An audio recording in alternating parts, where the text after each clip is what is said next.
College Football 25 is out, and the Dynasty mode has a ton of new features that are going to make it so much more exciting and dynamic. And to take advantage of all the new mechanics, I wanted to do something crazy. And I reset College Football to 2002 and resimulated history till 2023. So for each season, I will create the top 23 recruits from the real-life recruiting class of that season. And then we will track the recruiting process to see where each one of them ends up. The recruiting in College Football 25 is completely revamped and adds a ton of depth to the whole process. And now there's a whole new off-season transfer portal. So when star players are unhappy, they can leave and join a new program. And the recruiting process will be what catapults teams to the top of the college football world. We'll also follow along with each season, looking at player stats, tracking team records, jumping into some of the biggest games from the season to watch live. Plus, there is now the college football playoffs, so we'll be following along with that, and we will see who is crowned national champion at the end of each season. In total, I created over 420 recruits over 19 recruiting classes, and we'll be simulating through 21 seasons. And this series will be 4 parts in total and will be 12 hours long. So this right here is going to be the first episode, and we're going to go for 5 seasons from 2002 until 2007.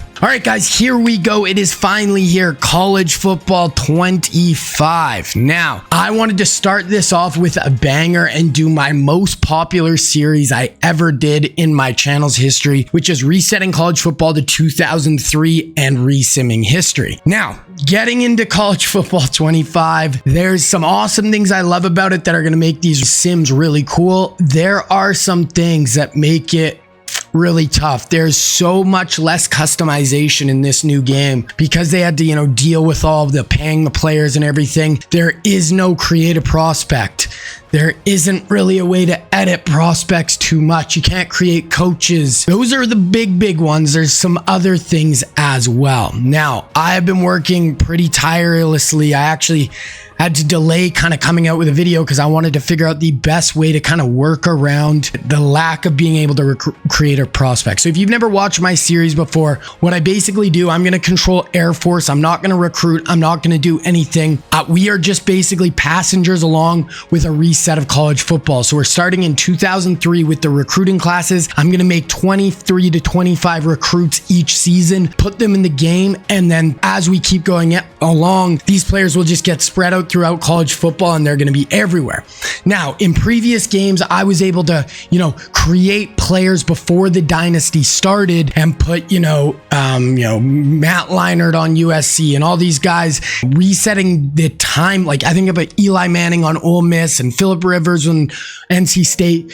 So I could kind of reset history a little bit to, give us a little bit more of that vibe, but we cannot do that in this game. So we're going to be starting out with just the normal 2024 rosters, but as we keep moving through, players will start filtering onto all these real teams. So that is kind of the first big change. Now, the second big change is, like I said, with the recruiting. I can't technically make a prospect. So what I did, it's a bit of a workaround. I basically have my recruiting class created, and I had to go in and basically assign a player. So there's this guy named Nick Mantz. He's the #1 QB prospect in the country. He's from Dallas, Texas. Now, he's a field general. He's 6'5", 205. Now, once this player signs with a school, I will be able to edit their name, their height, and their uniform. So I'll be able to give them, whatever helmets and jersey style and sleeves and all that we want. We can change the name and the height, weight. We can't change the face, and I can't change the rating. So what I kind of had to do is I had to go through these players and match up the player that best fit the real life player with the player in the recruiting class. Then once they sign with the school, then I will switch their name, their jersey, and make them the same size as they were in real life.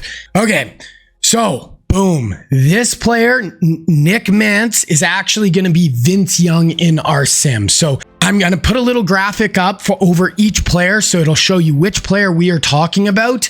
And now we will track this guy's progress, and with whatever school he signs with, then I'm going to edit him once he signs with that school. So his top 5 right now are Texas, Bama, LSU, Ohio State, Oklahoma. So that is Vince Young's top 5 schools. Okay, another QB that we have is going to be Marcus Vick. Now, one other thing too, I couldn't get it perfectly where a player always matches up in the same state they're from. So I tried to keep it around that same area. So Vince Young, we found a good QB that's from Texas. That is going to work. For Marcus Vick, he's actually from Virginia. The player that matched up with him though is from Miami, but it's, that same kind of area of the country. Right here, he's a scrambler. It says he's 6'5", 216, but remember, once this player signs, we're going to drop him down to the 6 feet, 210 mark like Marcus Vick was. But Marcus Vick, he's leaning Miami. So this is Michael Vick's little brother.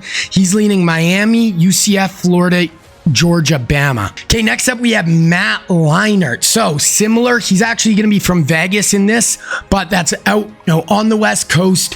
He's a lefty, but I think I can change the hand as well. So even though Matt Leinart is actually a lefty, so this kind of just worked out this way. And he's a 4-star. He's looking at USC, Oregon, Wisconsin, Northwestern, and NC State. So kind of similar to where Leinart obviously went when he went to USC, won a Heisman there. Okay, then the last real quarterback is going to be Jay Cutler. Now, Jay is from Minnesota. I couldn't get a QB from Minnesota, so this player is going to be from South Carolina, but field general type, big, strong, athletic. We're going to set him up to play like Jay Cutler, and he's leaning Clemson, South Carolina, UNC, NC State, Wake Forest. Okay, moving on to running backs. We got 2 in this class. The first one is going to be D'Angelo Williams. Now, D'Angelo was from Arkansas. This guy's going to be from Tennessee, so similar area. He's a receiving back. He's a 5-star recruit, and he's leaning Tennessee, Georgia, Clemson, Kentucky, and Alabama. The next player is going to be Lorenzo Booker. He went to Florida State. Really good, kind of fast, elusive back. That's going to match this guy's archetype. He's a 4-star back. He's going to bring a lot of speed to the table just like Booker did. He's leaning Ohio State, Texas, USC, LSU, and Oregon. Okay, moving on to tight end, and we have Mercedes Lewis, who played at UCLA. He's from California in real life. This guy's going to be from Colorado, so same area. We'll be looking at some similar teams. Lewis, big time blocking tight end. This guy's a blocking archetype, but Mercedes Lewis, I believe, is actually like 6'7", 6'8", so he's going to get bigger once he signs. He's leaning at Colorado, Utah, Kansas State, Nebraska, BYU. Okay, getting into receivers, and this is a really sick receiver class. So the first one is going to be from Miami, Florida, Devin Hester. Now, he went to Miami in real life. This guy's a deep threat, 6'1", 198, a 5-star recruit. He's leaning Florida, Bama, Georgia, Florida State, Nebraska. Next one, the number 1 recruit in the class as far as receivers is going to be Larry Fitzgerald. Now, Fitz is actually from Minnesota. There was no big 5-stars from Minnesota, so this guy's going to be from Ohio, but he's got a physical archetype. I think he's going to fit that. He's going to go to that area of the country. He's leaning Wisconsin, Ohio State, Penn State, Michigan, Kentucky. Next up, we have a big 4-star. We have Brandon Marshall. So Brandon Marshall in real life is like 6'5", 220. So this guy's even going to get a little bigger. He's physical, going to be kind of staying in that northern part of the country, it looks like, with Michigan, Wisconsin, maybe go down to Florida, Iowa, or Auburn. Okay, then the last real receiver is going to be Santonio Holmes. So he's from Florida, but he played at Ohio State. So this player is from Florida, going to be a route runner archetype. He's going to be a little bit bigger. He's not 5'7". He's more like 6 foot, 6'1". He's leaning Georgia, Bama, Florida, Miami, UCF. Okay, we're going to have one offensive tackle. It is going to be Eric Winston. Now, he is from Texas, but he played at Miami. Went to the U. This is a big, powerful offensive lineman, going to be a big-time recruit. He's leaning Texas, LSU, Bama, Oklahoma. Okay, moving on to guards, we got 2. So the first one is going to be Justin Blaylock. Now, he went to Texas, from Texas, big, powerful run blocker, going to be a big-time recruit, 4-star, power tendency. He's leaning Texas, which where he went in real life, LSU, Oklahoma, Alabama. Then the other one is going to be Davin Joseph. Now, he went to Oklahoma. This guy's going to be an agile tendency, so a little bit different of a play style. He's leaning Florida, Alabama, Georgia, Florida State, and Nebraska. Okay, for centers, we have 1, it is going to be Nick Mangold, who is an absolute beast at Ohio State. This guy, agile tendency as well, going to be a really good mover in the run game. He's leaning Oklahoma State, Oklahoma, Arkansas, Texas, TCU. Okay, moving on to defensive ends, we got 3. The first one is going to be Tamba Ali. Now, Tamba went to Penn State, power rusher, good size, really good athlete. He is leaning in this sim, Penn State, Ohio State, Wisconsin, Washington, USC. Then right here is going to be our other defensive end. It is going to be Cameron Wimbley. He played at Florida State, really good, played a long time in the NFL. And right now he's leaning Florida, Ohio State, Alabama, Georgia, and Florida State. So that's Wimberly. And then the other defensive end I said is actually going to be playing outside linebacker. Moving on to defensive tackles. The first one is going to be Haloti Ngata. Now, Nada's actually from Utah. This guy's going to be from Texas, but big, powerful run stopper, going to be a 4-star. Haloti played at Oregon, but right now he is leaning Texas, Texas A&M, Baylor, TCU, and Houston. And then the other one is going to be Kyle Williams. Kyle Williams played at LSU, had a really long NFL career, played with the Bills. Williams is actually from Louisiana. This player is going to be from Texas, but very similar archetype, and he's going to be leaning Texas, Ohio State, Bama, USC, Florida. Okay, we're going to have 2 outside linebackers. The first one is going to be Ahmad Brooks. Now, he played at Virginia, played with the 49ers in the NFL, played at Virginia. Here, he is going to be leaning Tennessee, Georgia, Florida, Texas, Oklahoma, and he's a 5-star. And the other one is going to be Sean Merriman, who played at Maryland. This guy's from the state of Maryland, but he is leaning Clemson, UNC, Bama, Tennessee, Penn State, and obviously Merriman was nasty in the NFL, had a really good 5-year run with the Chargers. And then lastly in this class, we have one safety who is going to be Brandon Merriweather. He's from Florida, played at the U, really good, hard hitting, free, strong safety, kind of hybrid type player. This man right now, he is leaning Florida, Miami, Florida State, Alabama, Georgia. So we're going to be checking in on these players once at the start of the year. We're going to look at them again in the middle of the season. Then we'll be looking at them again at National Signing Day and seeing where each one of those guys ends up. Now, like I said, I'm not able to make custom players before we actually get into the season. So this is going to be basically, we're going to be watching the current college football season that's about to happen in real life. But as our players all sign with teams, and then, next year we'll get to see where Vince Young is playing, Matt Leinart, Sean Merriman, all of that good stuff. But right now it'd be kind of cool because we're just going to follow along with the actual kind of college football season. We can watch some of the playoff, and guys, I do hop in and watch some games live. So we will be doing that, but we won't be controlling anything. We are just going to be simming through and seeing what happens. So right now, Georgia's #1 team, Ohio State, Texas, Oregon, Ole Miss, Bama, Penn State, Notre Dame, Michigan, Florida State. So some really good teams as we go all the way down through the top 25. Definitely looks like Georgia, Ohio State are the 2 best teams in the country right now, but obviously we are going to have to see. Preseason All-Americans. We got Carson Beck, Judkins, Ollie Gordon, Agbuka and Hunter, Jack Sawyer, James Pierce Jr., Will Johnson, Caleb Downs.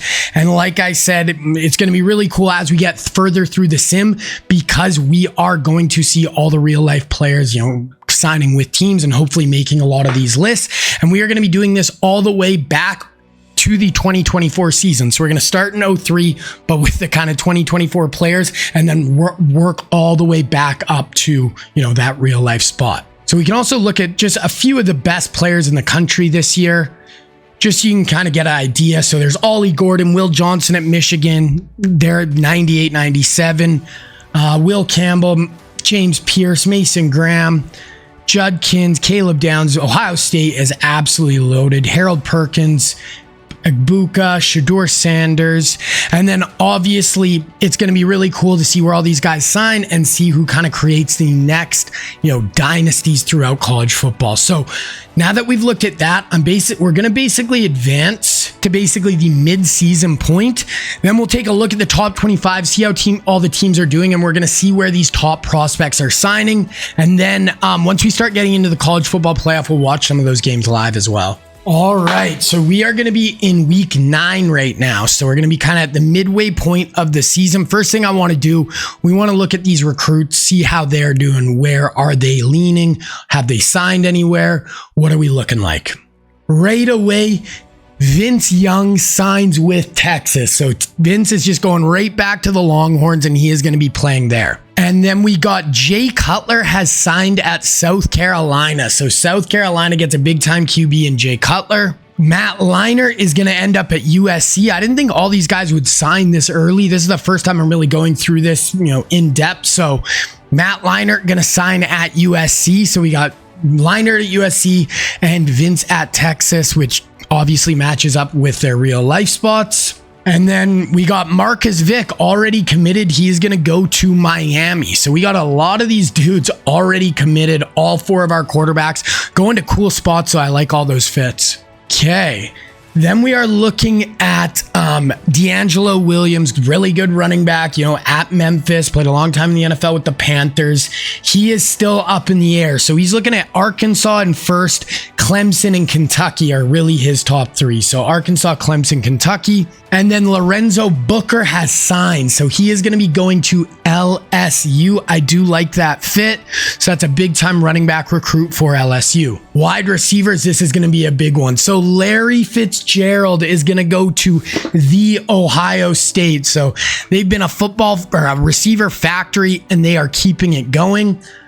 Then we got Devin Hester. He is going to sign at Georgia. So he's going to leave the state of Florida. It was down to Florida State and Georgia, and he ends up at Georgia. That's a big time recruit for them.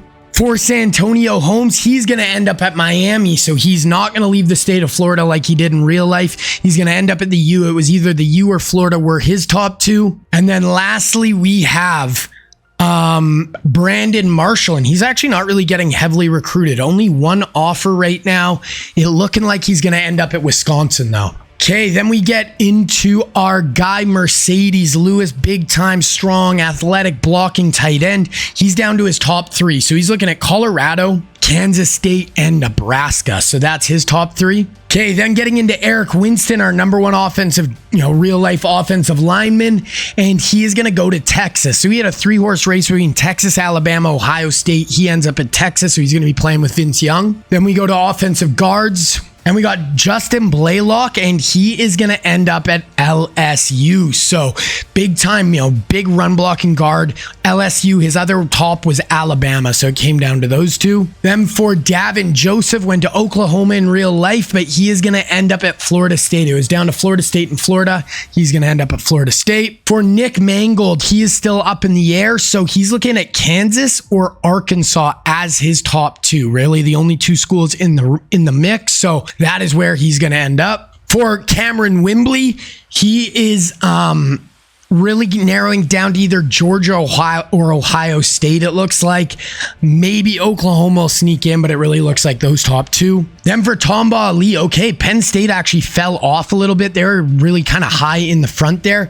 Now it's looking like West Virginia is taking the lead on Tamba Ali. We also got Kansas State and then Penn State. For Kyle Williams, he leaves LSU like where he went in real life, and he is going to be playing at Alabama. So big 5-star D tackle, signs at Bama over Ohio State and USC. Then Haloti Ngata has narrowed it down to his top 3. He's not getting super heavily recruited. Looks like he's probably going to end up at A&M though. So most likely A&M for our guy Haloti. For Ahmad Brooks, he has his top 3 narrowed down as well. So he went to Virginia in real life, but he's leaning Tennessee, Georgia, and Wisconsin. Then for Sean Merriman, he locks it in at Notre Dame. So from Maryland in real life, going to end up at Notre Dame. Clemson was his other big school. Then our last player is going to be Brandon Merriweather from Florida, but it looks like Georgia, maybe Miami, maybe Bama are his top 3. So that is where we are sitting with recruiting. We actually had a lot of guys already signed, so it seems like they signed maybe a little earlier in this college football 25 than they did in the revamped,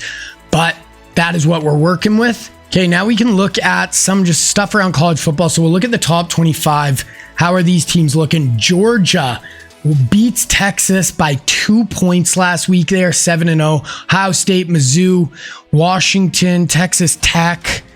So yeah, kind of the big boys. Michigan Lost 3 games so far. That's kind of a standout.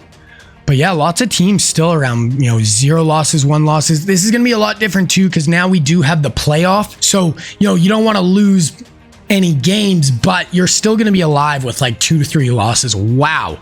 Isaiah Bond, transfer from Alabama over to Texas, is leading the Heisman race. Then we got Shedeur Sanders, Grayson McCall. Wow. Okay. So Shedeur and Isaiah Bond. It's also going to be interesting, guys, because these guys are all going to get, not all of them, but a lot of them are going to get different abilities. Like right now, Shedeur Sanders has sleight of hand, step up, dot, pull down, field general, road dog, and headstrong. So we'll be able to see what abilities does Vince Young end up with? What abilities do each of our big time guys end up with? Okay, we can look at some team stats here as well.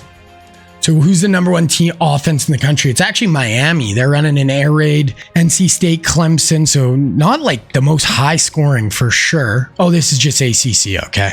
Oh, there it is. So Colorado, number 1 offense in the whole country, 41 a game. Georgia, that's really high for them. But there we go. So Colorado, the only team in the 40s. Defensively, Syracuse has the number 1 defense. Ohio State, Wisconsin, as far as big time ranked teams, look like they're the number 1 defenses right now. I want to see, what is Isaiah Bond's stats like? How is he leading the Heisman race? He must be just doing something crazy. So Shedeur leading the country in passing yards and rating. Oh no. Yeah, out of guys who have a lot of attempts, yeah, Shedeur is leading it in rating as well. So Shedeur having a huge year. I want to check out receiving. So Isaiah Bond, how is he leading the Heisman race? What are his stats? He has 400 yards. Does he have do they use him as a rusher? Oh, he has 190 yards on the ground. And is he a kick returner maybe? No. So he does have a lot of total yards. They're using him as like a running back partially. So that's kind of interesting. I don't know if I'd give him the Heisman, but there we go. So we're going to go through this season a little bit quicker because I want to get to the point where we're adding more real life players, more of our recruits, but we are going to sim now till the conference championship games. We'll watch maybe one of them, and then we'll start watching some of the playoff games as well. And basically what I do, I don't watch the whole game, but we'll actually just kind of super sim. We'll watch some of the big third downs, watch, some of the big time moments through the game. And usually in the old NCAA game, I used to watch 2 games a year. This year, maybe we'll try to watch 3 or 4, but we'll just try to go through them a little bit faster. Okay, we are going to be in the conference championship. So this is what it's going to look like. It's Utah Tech, UNLV, Bama, Georgia, 2 and 3 in the country. So the winner of that is going to get, one of the top 4 seeds in a bye in the playoff. Let's look at the college football top. Who's the number 1 seed? So Texas, but they didn't make a conference championship. In the SEC, it's Georgia, Bama. So maybe we'll watch a bit of this Georgia, Bama game. We'll just go through it really quick. We'll look at the Heisman finalists. This is probably get announced. So Holden at Oregon. It's kind of wild that they're putting a receiver up there. Jackson Arnold, Carson Beck, Shedeur fell down a little bit. So here's with CFP bracket, what it's looking like right now. So right now it's Georgia, Ohio State, Tech, and Miami with the buys. Oh, it's just the conference championship, right? It's not off the seeds, right? So if you win your conference, that is going to get you one of the top 4. Okay, interesting. So this is a huge game between Bama and Georgia. We'll definitely watch some of it because the winner is going to get a bye. Okay, so Bama, Georgia. This is a big one. Here we go. The presentation in this game is just unreal. SEC championship. Let's get it going. Players getting hyped. Let's go. Okay, so how I basically do it, we are going to be super simming. We're going to go through the first quarter here quickly. So Georgia hops out to a 7-0 lead, 10-0 lead after 1. Okay, now we'll start kind of jumping plays here. So 2nd and 10, 1st and 10, 2nd and 7, 1st and 10 on the Bama 11, 2nd and 6, not even 3rd and 8. So there it is. Georgia jumps out to a 17-0 lead. So this is just an absolute beatdown right now. Let's see here. So 4th and 4, 24-0. Bama is getting absolutely rolled. So here we're hopping in a little bit here. I just wanted to get into a game a little bit and just show you guys what the presentation looks like when we're in the kind of the coach mode there. Looks pretty good, but Georgia is just really struggling here. Okay, so here's a big third down. Let's see if Bama can convert. Drops back, goes up over the top. Oh, that's actually a nice completion into traffic. That is a big completion by Ty Simpson. So maybe they'll get a bit of a drive going here. Watch another play. Simpson in shotgun. Kind of a doubles look here. He's going to hand this ball up. Boom, gets downhill, picks up 8 yards. 1st and 10, 3rd and 1. 1st and 10. Oh, that's a 14-yard touchdown. So Bama gets back in it a little bit here. 1st and 10, 2nd and 6. There's a fumble. Okay, so Bama gets a fumble now. There's 1:33 left. They get sacked.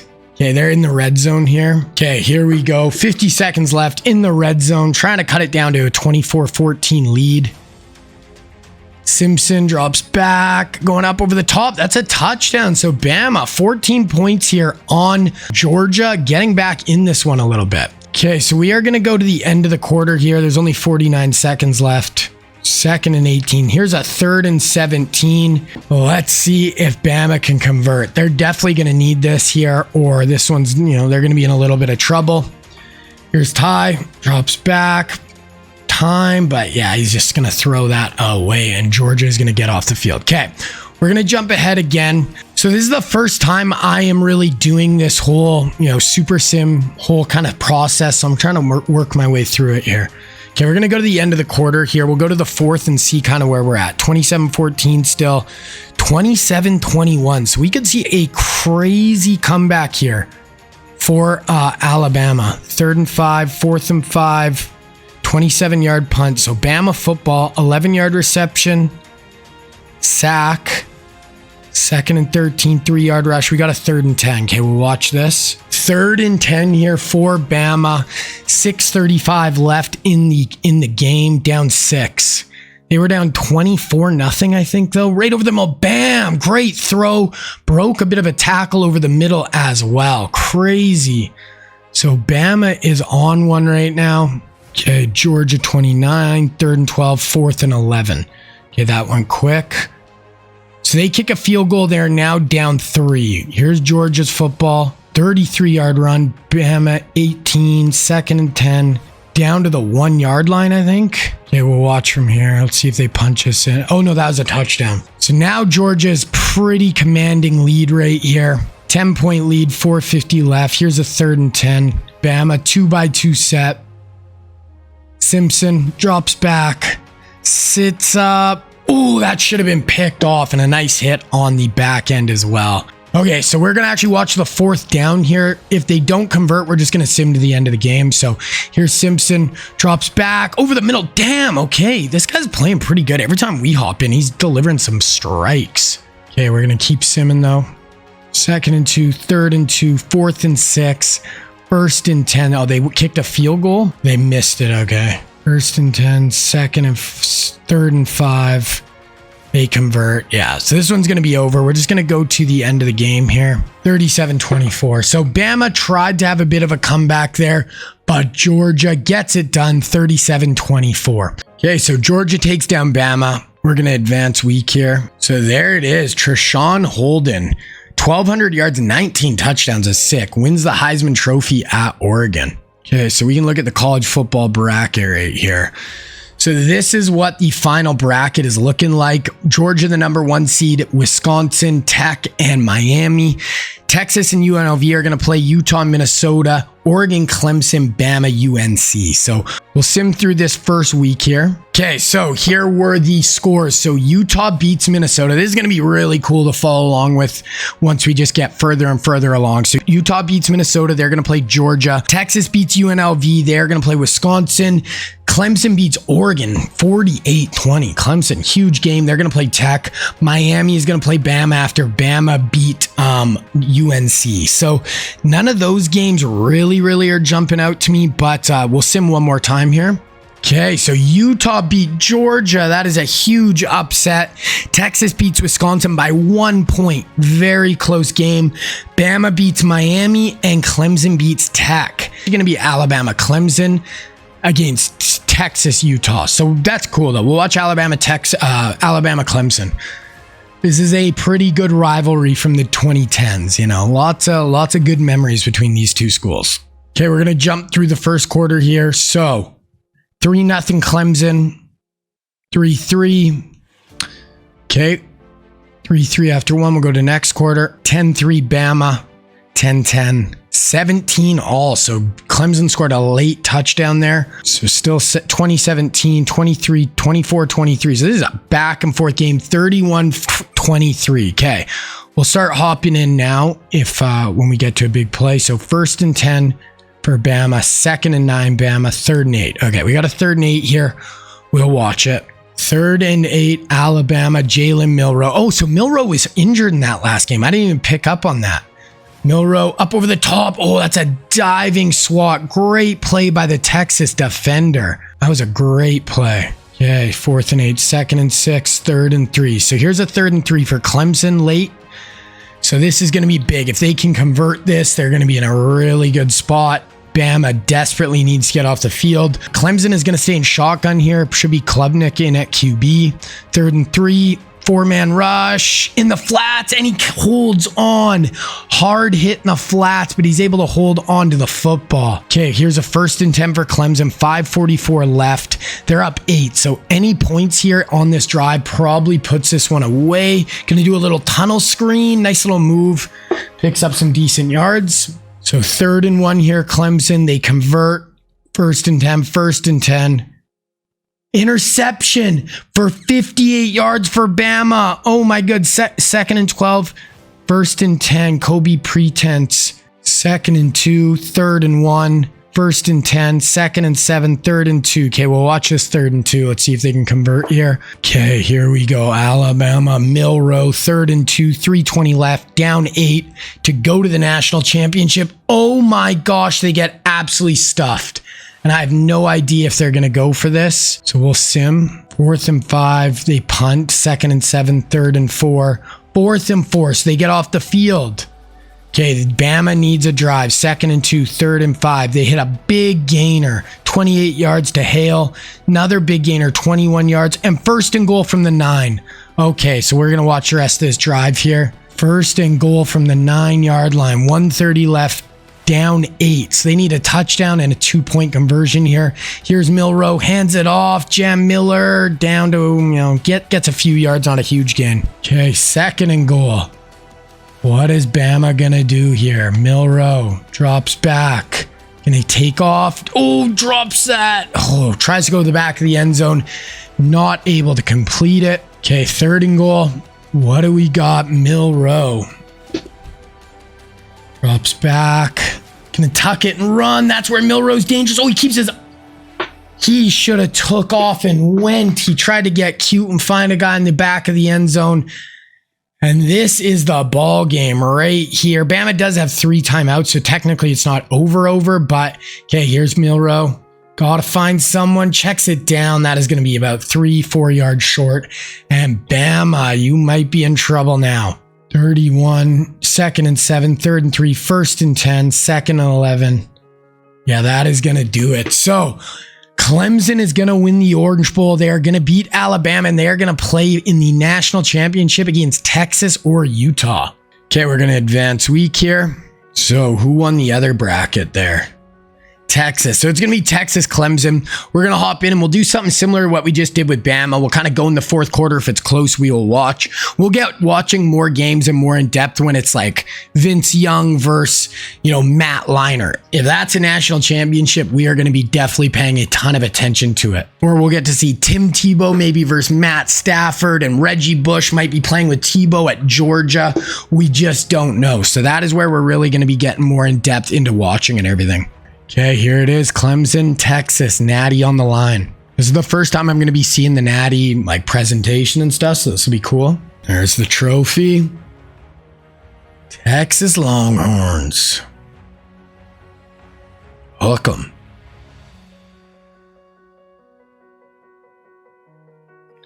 Here they go. They're running out on the field. Mascot going wild. Ready to rock, and here come the Tigers. Clemson Tigers, orange on orange. Don't see that a ton, but here we go. Okay, we're going to go through the first quarter here, and we got 0-0 still. All zeros. Okay, next quarter, 7-0 Texas. 14-0 Texas, 14-7. Go to the fourth here. 14 all. So we're going to have 17-14 Texas. We're going to have a close second half here. Okay. So we'll jump in now. We'll watch a little slower. 3rd and 4, 4-yard rush. First and 10 Clemson.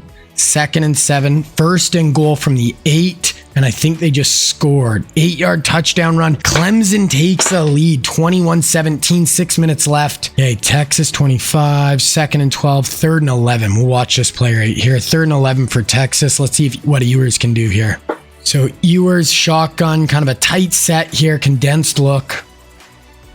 Drops back. Going in the flats. That is not going to be aggressive enough, Quinn. You got to push that down the field a little bit, brother. 1st and 10, 1st and 5, 1st and goal from the 1. So Clemson just putting it on them here in the fourth quarter. This is going to be back-to-back touchdowns if they can punch this in. Texas has no answer for the Tigers here in the fourth quarter. Gonna do a little fake handoff up over the top. Oh, nice. That is a really nice concept. Play action, get everyone sucked in. Have that little shallow cross in front of the linebackers. Really like that. And all of a sudden, we have a 10-point Clemson lead.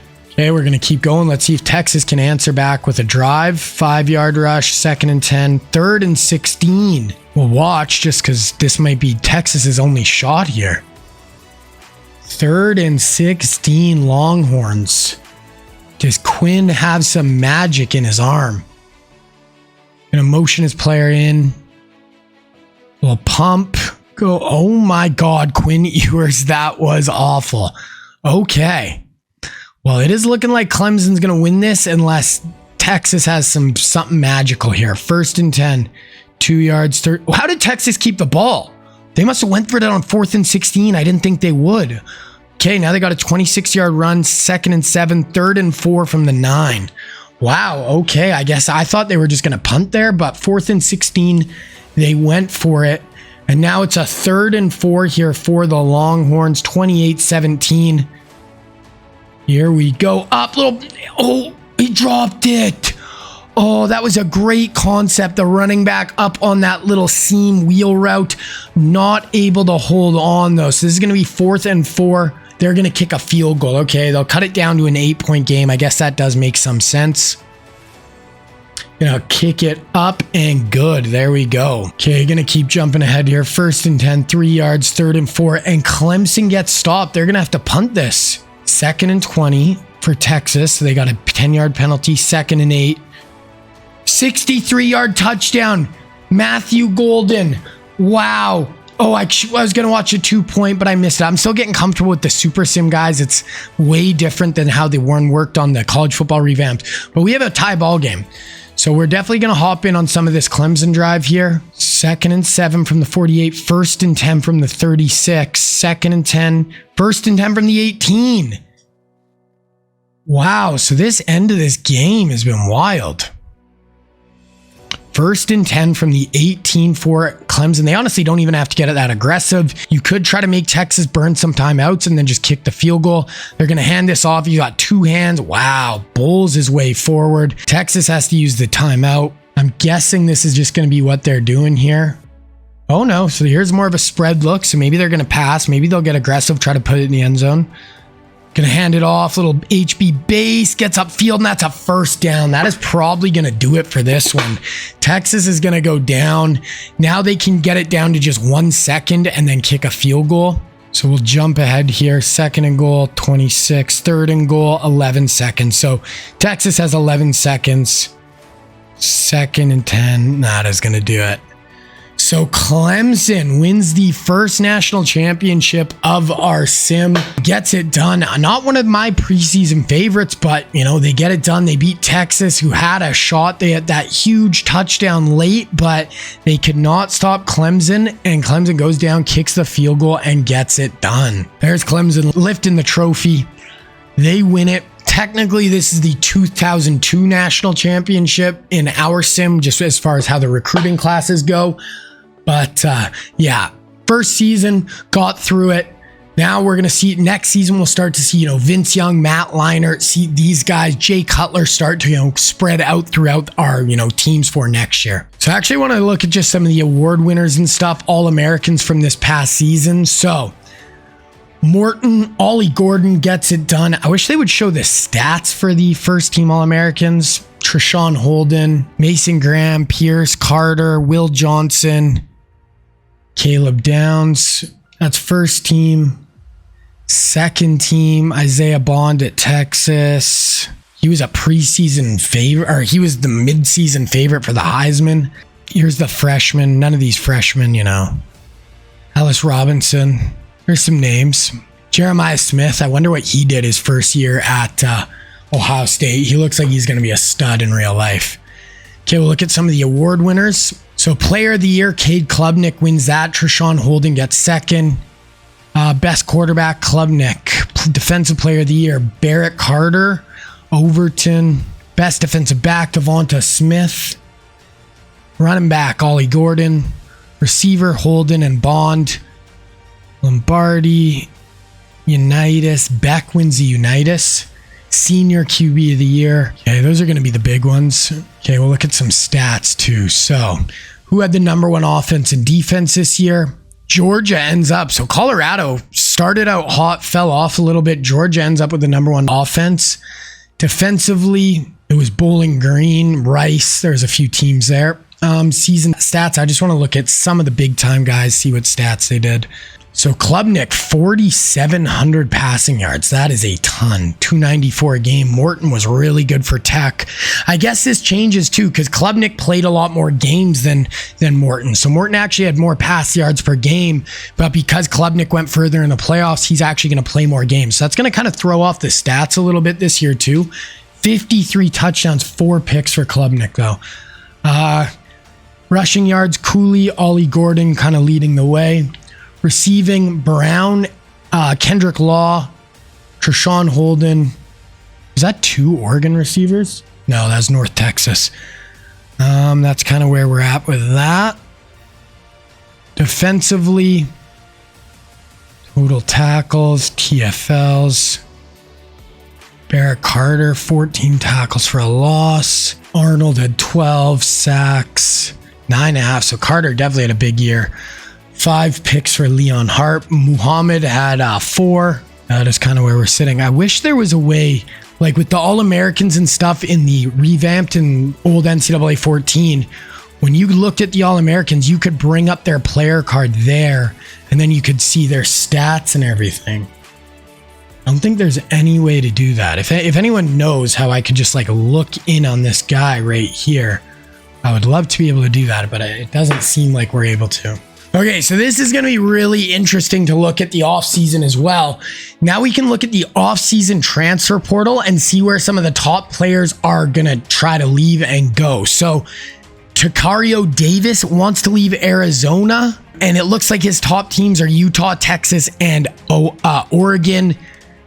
He's the only technically 5-star. We got Emory Jones Jr., see if there's any big names. This will be really interesting because like Vince Young could transfer out of Texas, and we'll see them do that. So there's a bunch of like 4-star. Jeremiah Smith, so the number 1 receiver a few years or like 2 years ago, he's a freshman All-American, is gonna leave, and he's looking at UCF Miami, Georgia. Wow, that's crazy. So this will be really interesting to follow along. Kind of another whole element to this whole sim. Well, we might see some of our big time guys go to one school, transfer right out. So we'll keep our eye on this. That Jeremiah Smith, that is a huge name to be leaving this early. Technically, only one guy has a 5-star rating, but okay, Okay, we're gonna sim to National Signing Day. We'll be able to see where all those transfer portal guys end up, and where all our final play, like our real life recruits, end up as well. Okay, so National Signing Day. We'll look at the transfer portal first. So that Davis, the 5-star, ends up at Clemson. Bama gets one. The one I really want to see is Jeremiah Smith. He ends up at Miami. That is such a big get for Miami. That is crazy. Okay, now let's look at our prospects. So for our QBs, we knew them all already. Vince Young is going to go to Texas. We got Jay Cutler going to South Carolina. We got Marcus Vick. He's going to go to Miami. And then Matt Leinart is going to go to USC. Running back. So Williams is going to go to Clemson. So national championship went like the #1 running back. That's not a bad deal. And then Lorenzo Booker is going to go to Oregon. So I actually like that fit. Both those guys really fit those systems. Receivers, I think we knew most of them. So yeah, Larry Fitz is going to take over where Jeremiah Smith transfers out. Larry Fitz is going to step in at Ohio State. Devin Hester going to go to Georgia. Miami is going to get Santonio Holmes. And then Brandon Marshall is going to end up with Wisconsin. Our big tight end Mercedes Lewis is going to end up playing for Colorado, so he's going to sign there. Offensive tackle Eric Winston is going to end up at Texas. I think we knew that one already. Blaylock is going to end up at LSU. Our guy Davin Joseph, Florida State. Nick Mangold is going to end up at Arkansas. That's a big pickup for them. Cameron Wimberly is going to end up at Georgia. Then Tamba Ali is going to end up at West Virginia. Nice pickup for them. D tackles. Alabama, we knew was getting Kyle Williams. Elodie Nada does end up at Texas A&M. That's where I thought he would go. Ahmad Brooks ends up at Georgia. I feel like they got some good defenders in this class. Merriman is going to end up at Notre Dame. We knew that. And then lastly, Merriweather ends up at Georgia. So Georgia definitely got some really good defenders in this class. So top classes, Georgia ends up with the #1 class. They got 31 4-stars, 4 5-stars. So they had a really nice class. Bama right there with them. They were really it was basically Bama, Georgia, almost basically tied for the #1 class. Texas, Penn State, LSU, Oregon, Ohio State, Michigan, USC, Clemson. So that is where we are sitting with the top classes. Okay, so we are at the start of the next season. So I'm going to go in right now and I'm going to make all these recruits that just signed, Vince Young, Matt Leinart, all those guys, put them on the school that they are supposed to be on. Then we will go over the next recruiting class. So that is going to be the end of season 1. Season 1, we're just getting a feel for things. But as we get into season 2, 3, 4, 5, 6, that is going to be when it gets really cool, seeing where all these guys sign, see who ends up being superstars, who ends up being busts, all of that. So I'm going to make those prospects and we'll get into the season number 2. All right, so we are at the start of season number 2. We're going to look at the recruits right now. This is a pretty good class, a lot of really good players in it. My favorite college football player of all time is in this class, so we'll get to see him in a second here. But first, starting with QBs, the first one we have is going to be Jamarcus Russell. Now, Russell in real life from Alabama, the best kind of QB I could find that I think will fit him well is from Texas, but same area of the country. Once we create him, he's going to be like 6'5", 6'6", 240, 250 pounds. Really big guy with a big, powerful, strong arm. Next up, we have Dennis Dixon, who played at Oregon. He's from California. Good, athletic, mobile QB, was really good in college. Then we also have Brady Quinn. Now, Brady Quinn, I had trouble finding a really good match for him. Brady's from Ohio. This player is from Louisiana, but he's going to end up being the #1 quarterback recruit in the class, which Brady was. I also have to match up their skin color with the recruit. Obviously, I'm not going to make Brady Quinn black guy or Jamarcus Russell a white guy, but I think overall this is going to be a really good pocket passer who's really going to fit kind of that Brady archetype. He's looking at Georgia, Bama, Texas, Arkansas, Auburn. Jamarcus is looking at Texas, Ohio State, Bama, Texas Tech, Texas A&M. And then Wilkins is looking at Cal, Oregon, UCLA, Fresno State, Stanford. So staying on that West Coast like he did in real life. And then the last one is going to be Chris Leak. He's from Charlottesville, North Carolina. Found this guy from Tennessee who's the scrambler archetype, good 4-star recruit. Gonna fit that that Chris Lee type really well. He's looking at Tennessee, Clemson, Georgia, South Carolina, and Kentucky. So those are our QBs. Now we move on to running backs, and the number one running back in this class is going to be 5-star Reggie Bush, who is my favorite college football player of all time. Now, Reggie is from California, but I found this guy is the number one running back recruit. He's an elusive back, so I think this guy's going to fit really, really well. He's this number 6 player in the whole country. He's looking at Tulane, Texas, Kansas, Oklahoma State, and Texas Tech. Next up, we have Michael Bush, who played at Louisville.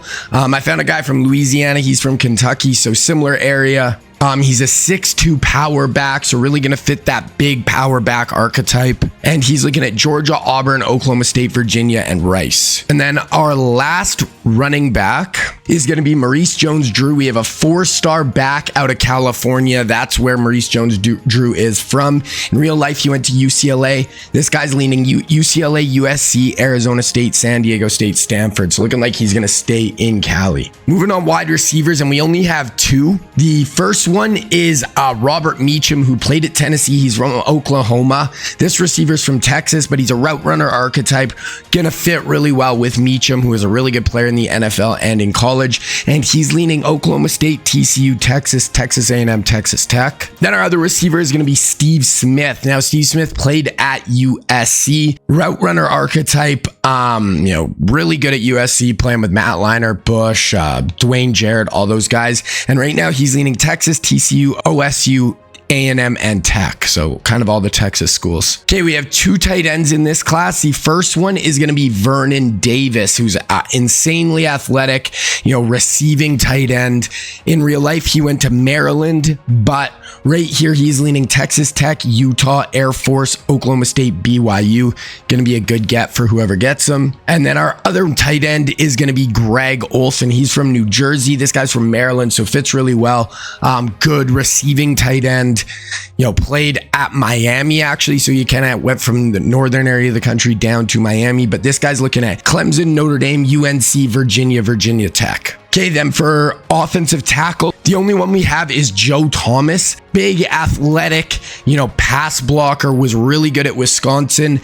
And right now he's leaning Clemson, UNC, Virginia Tech, Oklahoma, Ohio State. Actually one of the best offensive linemen of all time. Going to be in the Hall of Fame in the NFL and all that. So that's where he's at. We have no guards, but we do have one center. It is going to be this guy right here, who is going to be John Sullivan. Now, Sullivan played at Notre Dame. Right now, he is leaning UNC, North Carolina State, Virginia Tech are his top 3.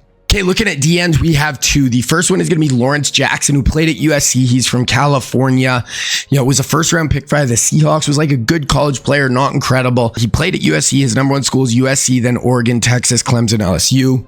And then the other defensive end is going to be Mario Williams. And remember, we are going to be able to edit this guy's height. Mario's like 6'7". He's going to fit really good in this spot.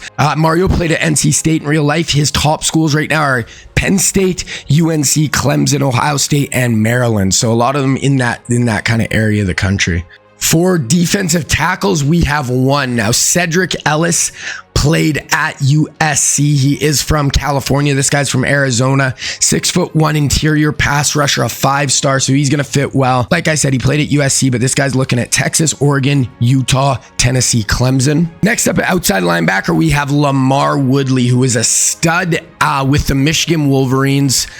Played forever for the Pittsburgh Steelers as well. And right now his schools are NC State, Oregon, Purdue, Wisconsin, Texas. So kind of spread all throughout the country there. Then for inside linebacker, we have Ernie Sims, who is a really good kind of athletic player. Played at Florida State.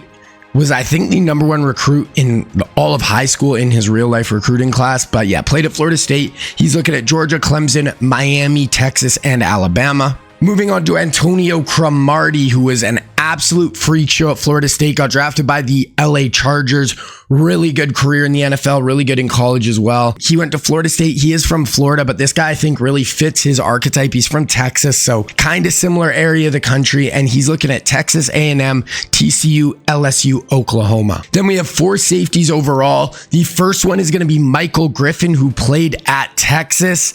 Really good NFL career, college career. He's looking at Clemson, Alabama, Georgia, Auburn, Florida State. Then we have Reggie Nelson, who played at Florida. played for a bunch of teams in the NFL as well. And he's looking at Georgia, Auburn, Clemson, Alabama, Ohio State. Then moving on to strong safeties, the first one is going to be LaRon Landry. Now, he played at LSU, was an absolute freak show there, played for the Redskins in the NFL when they were still called that.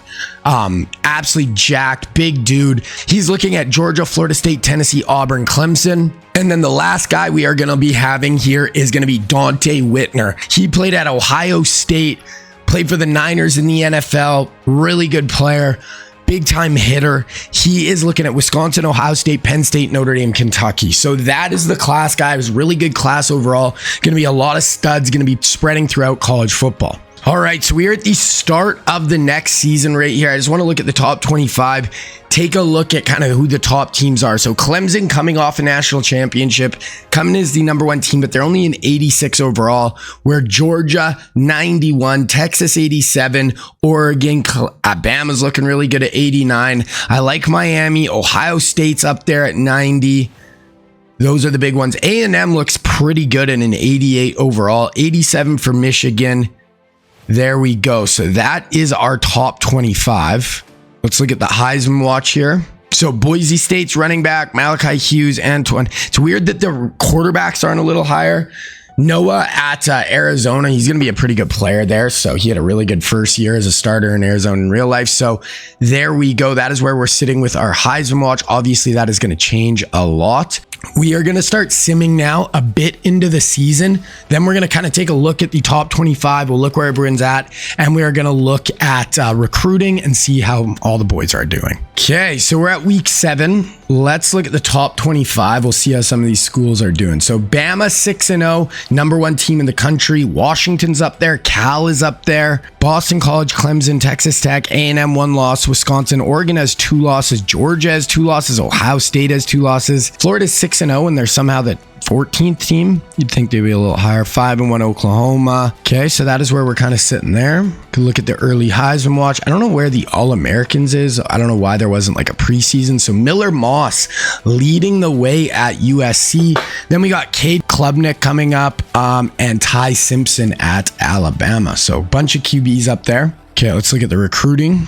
So starting out, and Brady Quinn is going to go to Texas. So they are going to have Brady Quinn and Vince Young only a year apart. So Texas is making a QB factory right there. And Jamarcus Russell is going to go to Texas as well. So they are going to have 3 of our quarterbacks right now. Don't really love that. I usually like when the QBs get spread out a little more, but it is what it is. Now it's not going to be as bad because there is going to be the transfer portal. So if these guys have no chance of starting on those other games, they would just get buried. Now these guys are going to leave. So it's really not that bad. They will most likely go other places. And then we got Dennis Dixon is going to go to Washington. I've noticed also with this, like I only seem to win week 7 already here, and most of the guys have already signed. So guys seem to sign a lot earlier in this game than they were in the NCAA 14, which I like to see when there's a bit more of a recruiting battle. But like technically I'm playing this game before the game is even released. Like this is a pre-order edition. So there's going to be patches that will change recruiting and all this different stuff as we get like further along with this game for sure. And then our other QB commits as well. So Chris Leak played at Florida in real life. He is going to go play at Arkansas. So pretty good fit there as well, I think. So other than 2 of the guys went to Texas, I do kind of like how that all worked out. Okay, running back Reggie Bush is still up in the air and he might go to Texas. He's either Texas A&M, or OSU.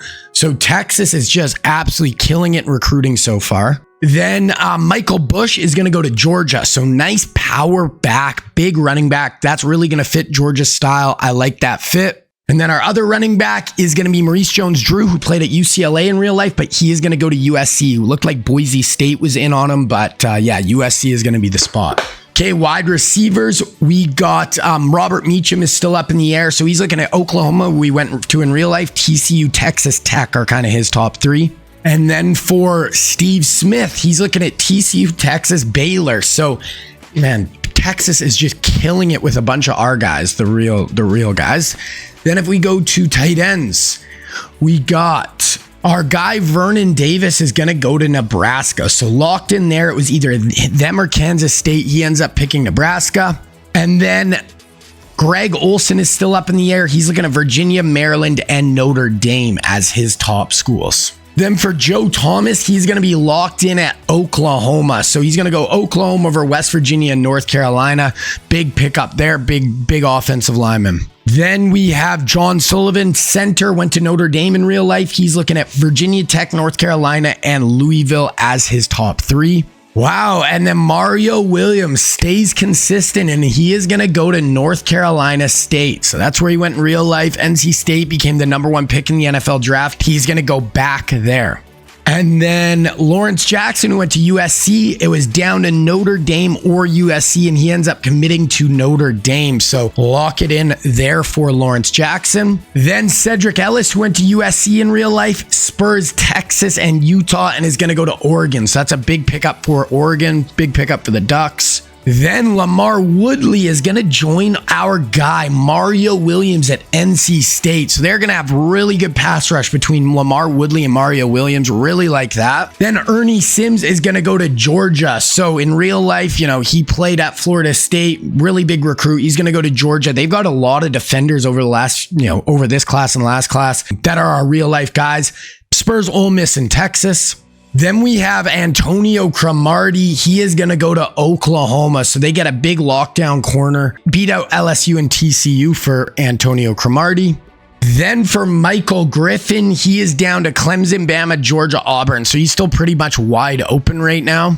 Then for Reggie Nelson, he's got his top 3, but really top 2. It's either going to be Georgia or Auburn, really looking like Georgia. For Dante Whitner, he's looking like Wisconsin. So Ohio State didn't really go hard after him. It's looking like Wisconsin, maybe Kentucky. And then our last recruit is going to be LaRon Landry. He goes to Auburn. It was down to Florida State, Tennessee, and Auburn, and LaRon is going to go to Auburn. So that is where we are sitting with recruiting, guys. We will check on this one more time at the very end of the season.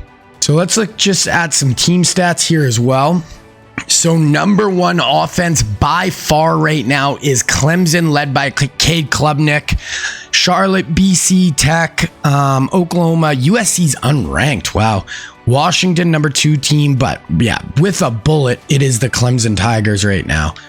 And are they that? Yeah, USC's actually the number 1 pass offense. But yeah, points per game, it is my Air Force team is second worst in the country.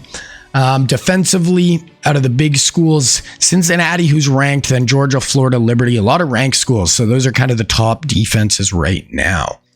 Miller Moss off to a crazy start, 2,700 yards, 30 touchdowns, 300 a game. Klubnik's got to be up here too, no? Yeah, there's Klubnik, 2,100. He's at 353 yards a game for Cade Klubnik. That is 28 touchdowns, 3 picks. That is insane. For guys who are actually throwing the ball a decent amount, he is definitely the, and this guy's having a really nice year actually as well, but there we go. Rushing, nothing too crazy here. No one's even averaging 100 a game. Pendergrass is the closest. Receiving, Deuce Robinson, wow, killing it at USC. He's got impact traits too. He's 6'6", development traits, he's 6'6", so yeah, big time start to his year. Golden, Irvin. Okay, there we go. So that is kind of where we're sitting there. We're going to sim a few weeks ahead, look at the top 25, see how everyone's doing. Okay, now we are week 13, I think we are right here. So we'll look at top 25. Ohio State up to number 1 team in the country, 2 losses. Bama still undefeated. I don't know how they're not number 1, but undefeated. 1 loss for UW, West Virginia, Clemson, Miami, 8-4, 8-4 Kentucky. I don't know how they're that high. 10-2 USC, 8-4. Where's Georgia? Georgia's unranked right now, unless I'm just like totally blanking. I think Georgia's unranked. I think they were the number 1 overall coming into the year. We'll look at Heisman Watch. 2 guys for Clemson right now, killing it. Crazy. Receiver at Arizona, Ty Simpson, Florida International QB. I don't know where All-Americans went. I don't know if there's a glitch right now. I don't know why it's not showing All-Americans, anything like that. Like usually you should be able to see preseason All-Americans, but Okay, let's look at team stats again. I just want to see if Clemson, 39 a game, so they're still killing it by far. Only team above 33 points is Clemson, so their offense is scary. So we're just going to advance to conference championships. This is actually where I wanted to get to. So let's see who's in all our conference championship games. So Florida International, Liberty, Ball State, Colorado, West Virginia, Florida, Bama, Washington, Ohio State in the Big Ten championship game, 1 and 2 in the country, Clemson and Miami. So we're going to watch the Washington, Ohio State game. We're going to do it a little bit quick. So we're just going to kind of get to the fourth quarter. If it's close, we'll hop in and watch some of it. And I want to try to watch, getting into the end of the year, I want to watch maybe one Big Ten or one championship game, then 2 to 3 of the playoff games. But I'm going to go through them like a little bit quicker. Okay, so here we go. Washington, Ohio State. Ohio State should have a big advantage. I actually kind of want to look at Washington's roster a little bit. They did get Dennis Dixon coming in the door too as a recruit. Big time tight end. Decent roster. What's their QB situation like? Ty Pierre as he's a freshman. 86 overall. He's got star development traits. So this kid looks like he's going to be nasty. But he must have. So he went up a lot during the course of the year. Someone like what did Leinert went up to a 78, but he's not really playing. So I'm assuming that's going to have a pretty big impact if you're going to play as a freshman and play well. Vince Young, 79. And they didn't redshirt him, which isn't great because Arch technically could leave after this year, though, so we'll just have to see with that. But wow, this kid for Washington looks like he could be an absolute freak show. Okay, Ohio State, UW. Ohio State should be the favorite, but you never know. Here we go, Big Ten championship on the line. All right, so here we go. We are going to jump ahead. We're going to go through the first 3 quarters, and then, fourth quarter, we'll hop in. Like I said, I want to, in previous games or in NCAA 14, when I would do these, I would really only watch 2 games a year here. I want to make it more like 4, maybe 5 sometimes, but really kind of watch the fourth quarter if it's close. So right now it's 14-10, 17-14. So it looks like we're going to have a close game. 21-17. UW up. Oh, wow. They have a 10-point lead, 7-point lead going into the fourth quarter. So we do have a close game. Let's start jumping forward here. So 2nd and 5, 3rd and 1. 4th and 1, they're going to punt 4 yards, 3rd and 5. Okay, we'll watch this play here. So we got a 3rd and 5 for Washington.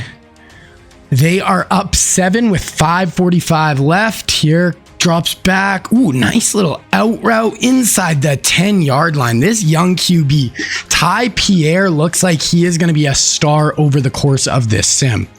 Okay, we'll go next play here. 1st and goal from the 6. Here's UW trying to take a 2-score lead with 5:34 left. This would probably lock them up as the number 1 overall seed. And there it is, a little hitch route, dives into the end zone. That is a Washington touchdown. Ty Pierre ballin'. Okay, let's see if, Ohio State's going to need something pretty magical here, but let's see what they can do. Incomplete, 2nd and 10. Interception by Washington. And that is going to basically do it here. I don't know why it's not showing the scoreboard at the bottom. I feel like it usually does. Still a few glitches in this game still, I've noticed. Okay. So we have a 37-20 lead for Washington in the Big Ten championship against the number 1 seed Ohio State, number 1 team in the country. That is basically going to do it. We're just going to go till the end of the game here. I don't know why I can't see the scoreboard anymore, but there we go.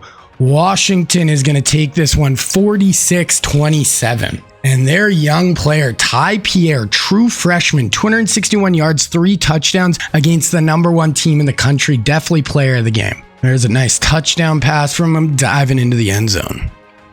Yeah, this kid, magician extender. We definitely are going to keep our eyes on him. He's from Oregon. State of Oregon, went to Washington. Okay, we're going to advance to the next week here. We'll see who won the rest of the conference championship games. And we're going to look at the college football playoff, what that's looking like. Okay, so a receiver, I think that's back-to-back years. He did have a crazy year. 98 receptions, 1,400 yards, and 24 touchdowns for Troy Stellato at Clemson. So let's look at the college football bracket. So the top seeds are Washington, Florida, Clemson, Colorado. Then we got Tech versus Miami, Ohio State versus Liberty, 12-1. Bama at 12-1 versus Purdue, Stanford at West Virginia. None of those first round games really jump out to me as something we need to watch, but we're going to advance this week and then we'll definitely watch one of the games next week. Okay, so looking at the brackets, Tech beats Miami. Somehow Miami got with an 8-6 record, or maybe they're 8-5, but that's not their best record.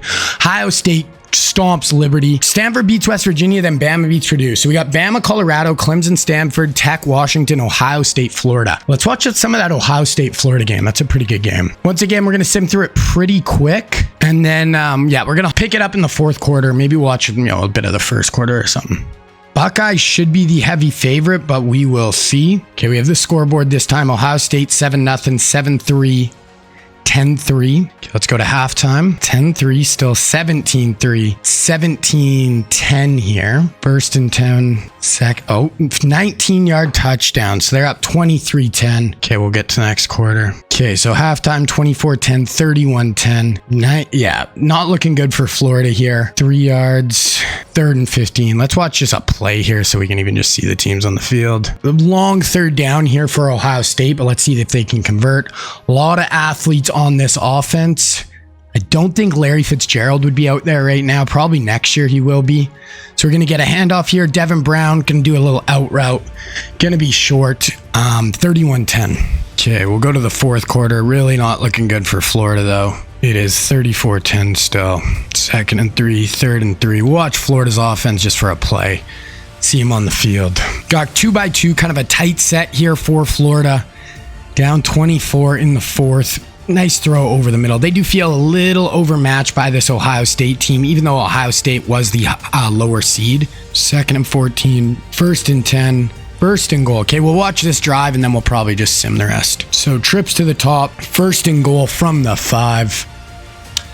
Gonna motion a guy out of the backfield. Empty little hitch route. Holds on down to the 1 yard line, maybe 2 yard line. Okay, trips to the bottom.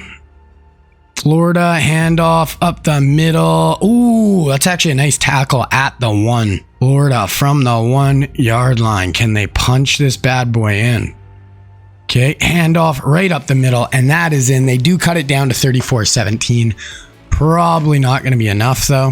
1st and 10, 2nd and 7, 3rd and 4th and 3, 2nd and 10, 3rd and 6. So here's a 3rd and 6 for Florida. Let's see if they can convert. Cotton Bowl. Here we go. They're drop back. Got a drag underneath. Nice. I think that's like a mesh. Couple of drags going across the field. Hits them kind of shallower one there. Oh, wow. They just hit a 36-yard touchdown. All of a sudden, they're down 8 here. Or no, sorry. They're down 8. So 9-yard rush. 1st and 10. 2nd and 8. 3rd and 2 for Ohio State. This is actually kind of a big play. Florida gets off the field here. They do have a outside chance here. Okay, they're going straight. Devin Brown carry, and I think he fell forward. He's carried it 11 times in this game for 27 yards. So not great, but he is, he's gotten, that's a huge first down there. 2nd and 6, 3rd and 4. Here's another huge third down. Probably out of field goal range. So, if Florida can stop him, who frickin' knows? Here we go. Yeah, definitely out of field goal range. 3rd and 4. Probably going to have to punt it here. So this is a play of the day right here. They're bringing a blitz over the middle. He held on. What a catch. Okay. That probably is going to do it. Here's the first down. That was the 2-minute warning. So Florida's going to need to make a big play here. Handoff up the middle. Gain about a yard. 4th and 1 from the 31. They pick up the first down. So that is going to do it. Going to go to the end of the game. Ohio State holds on, but Florida had a late charge there to try to get back in it, but that is it. Ohio State gets it done. DJ looks like he's going to be a good player. Only a sophomore, 86 overall. Devin Brown, decent day for sure. 386, 4 touchdowns. Okay, let's look at the bracket. So Washington beats Tech by 3 points. They're going to have a rematch with Ohio State, who beat Florida. That was the Big Ten championship game we watched. Then we got Clemson, Alabama on the other side of the bracket. So we'll watch some of that Clemson, Alabama, just because we literally already watched Ohio State versus Washington. Okay, so Bama is 14-1. They're having a great season. I think these two played last year and Clemson won, and we watched some of it. So, this is a pretty insane rivalry, Clemson-Bama. We're going to go to the fourth quarter here. 7-3, 10-3, 10-7 now for Clemson, 14-10 Bama, 24-14 Clemson, almost halftime, 31-14, 34-14, 41. Oh my goodness. So I thought this was going to be a close game, but Bama is getting their tires blown off. So we got four. Yeah, so Clemson football, we are going to need a crate. Oh, that's a fumble. 3rd and 16 though for Alabama. 3rd and super long. They need 21 points here to take the lead. So they got to get busy here in the last 6 minutes. Going up over the top. It looked like he actually had a step. Had to pass lead that up a little bit more though. It's just not looking like Ty Simpson and Bama's day. Yeah, no, Clemson football, 1st and 10 Clemson, 2nd and 15, 3rd and 10. We'll watch this. So Bama got to get off the field, and you got to just start doing some crazy shit here. Okay. Fake Klubnik into. Oh my God, that's a pick six. I think that's Damani Jackson. Oh my God, pick six on the smoke screen. Okay, the USC transfer. Oh my gosh, we said they needed something, and that could be it. Cuts it to a 2-score game. Clemson obviously is getting the ball back, but damn, that was crazy. 28-41, 3-yard rush. Okay, we got a 3rd and 6. We're going to watch this. Here we go. If Bama can get off the field here, score quick, who freaking knows? Klubnik, though, who's been maybe the best quarterback in the country this year, fires complete. Big pass by Cade. Up along the sideline. Okay, I think it's not letting me super sim. I think they might be looking at this one. I think I got to call a defense. Oh yeah, they're doing a booth review. Let's see here. Does he get his feet or 1 foot in? I think he does. I think he's fine. Yeah, they're calling that a completion. Oh, D'Angelo Williams is actually playing for Clemson. He's their running back right now. Okay, we're going to hop in. 3rd and 8. This game's probably over at this point, but that was a crazy pick six by Bama. Who knows? You get off the field here. Crazier things have happened in college football. Okay, Cade drops back. That's a sack. A sack for Bama. 3:34 left. Jihad Campbell. Big play. 4th and 15. That's a touchback. Okay, so 12-yard reception for Bama to start out the drive. Another big play. 8-yard reception. 14-yard reception, Kobe Pretense. 25-yard reception. They're down to the 22. Incomplete. 3rd and 5. Okay, let's watch this. Only 2 minutes left, so it's going to have to be a miracle, but we'll see. 3rd and 5, Bama. Ty Simpson, shotgun. Drops back. 4-man rush for Clemson going up over the top. That's a touchdown. Oh, it looked like it was a score. That would have been massive. Okay, we're going to watch this 4th down. This is basically the game. If they don't convert here, we're just going to super sim through the rest. Wide splits here for Bama. Ty drops back. Falling him back. Wow, big completion there. Down inside the 8. Okay, we're going to sim a little bit here because they do have to score twice.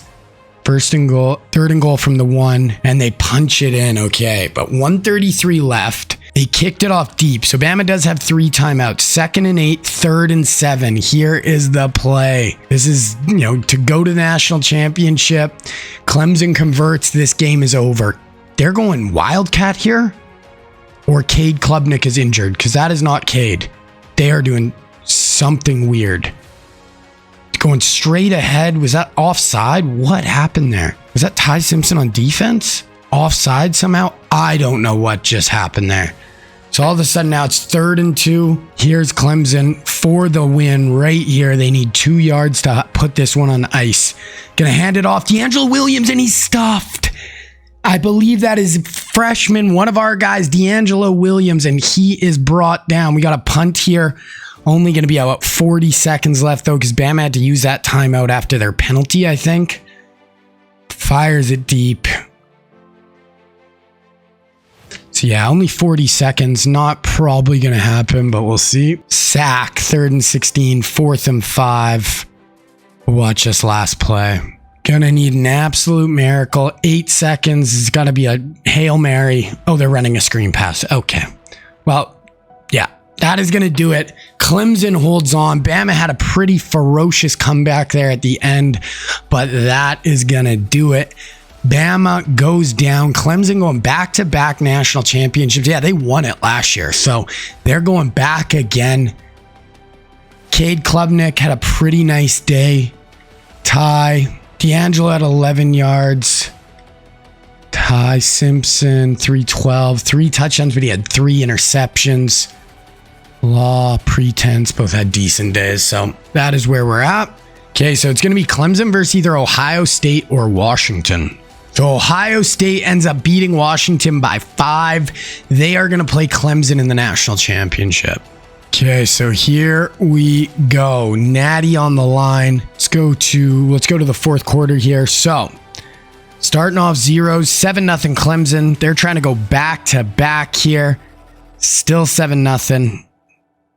7-0. Wow, so Ohio State 7-3. Can't get much going offensively. 10-7.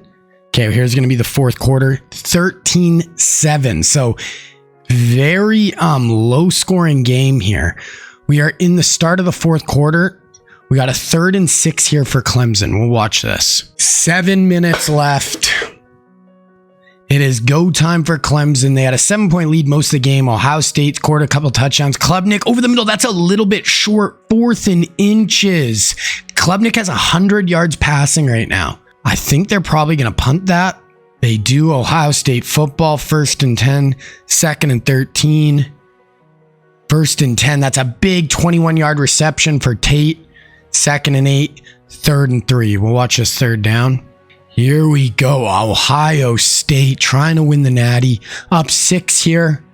Gonna hand this off. Get downhill. He's gonna be short. That is a great tackle. The Clemson linebacker pulled him back behind the line.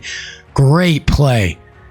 So Clemson gonna get off the field unless Ohio State gets aggressive.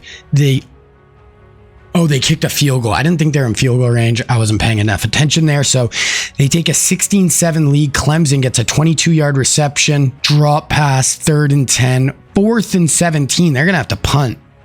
No, they go for it. They get 15 yards. They're going to be short Ohio State football. But Ohio State 3rd and 9 right here already. So here's the 3rd down. Big play. Ohio State could pretty much put this Natty on ice right here if they can get a completion for a 1st down. Screen pass, totally wiped out. Great job there. Okay, so this is definitely a defensive battle here. Clemson's going to need 2 scores in the final 4 minutes, though. So 4th and 10, not able to get it there. 2nd and 10. Clemson just can't get anything going, though. 3rd and 9, 4th and 6. Are they going to go for it? They do. Penalty. Yeah, this is Ohio State football. 2nd and 11, 3rd and 9, 1st and goal from the 1, 3rd and, yeah, we'll watch here. Get 2nd and goal from the 3, 3rd and goal from the 1. We'll just watch this one play to watch them try to punch it in. This one's over, though. This is just to put it on ice. 16-7. Clemson offense just did not show up today. Devin Brown going to motion a guy across the field. Going to hand this off straight ahead, and they're in, and Ohio State is going to take home the 2003 national championship, beating Clemson. There we go. Okay, going to go to the end of the game here. 22-14. So Ohio State scores a late touchdown, Clemson scores a late touchdown, but Ohio State takes them down. Wins it all. They lost the Big Ten championship to Washington, came back, revenged that loss, and they get it done. Definitely a very defensive game. I'm not even going to look at the offensive stats because there wasn't much going on. So that is it. Ohio State wins it all. We will look at the All-Americans here. So Cade gets it. Devin Hyatt at Arizona, Pretense. Any other big names? Harold Perkins, who's a senior. He went up to a 95. I really wish you could zoom in on their stats here and look at it.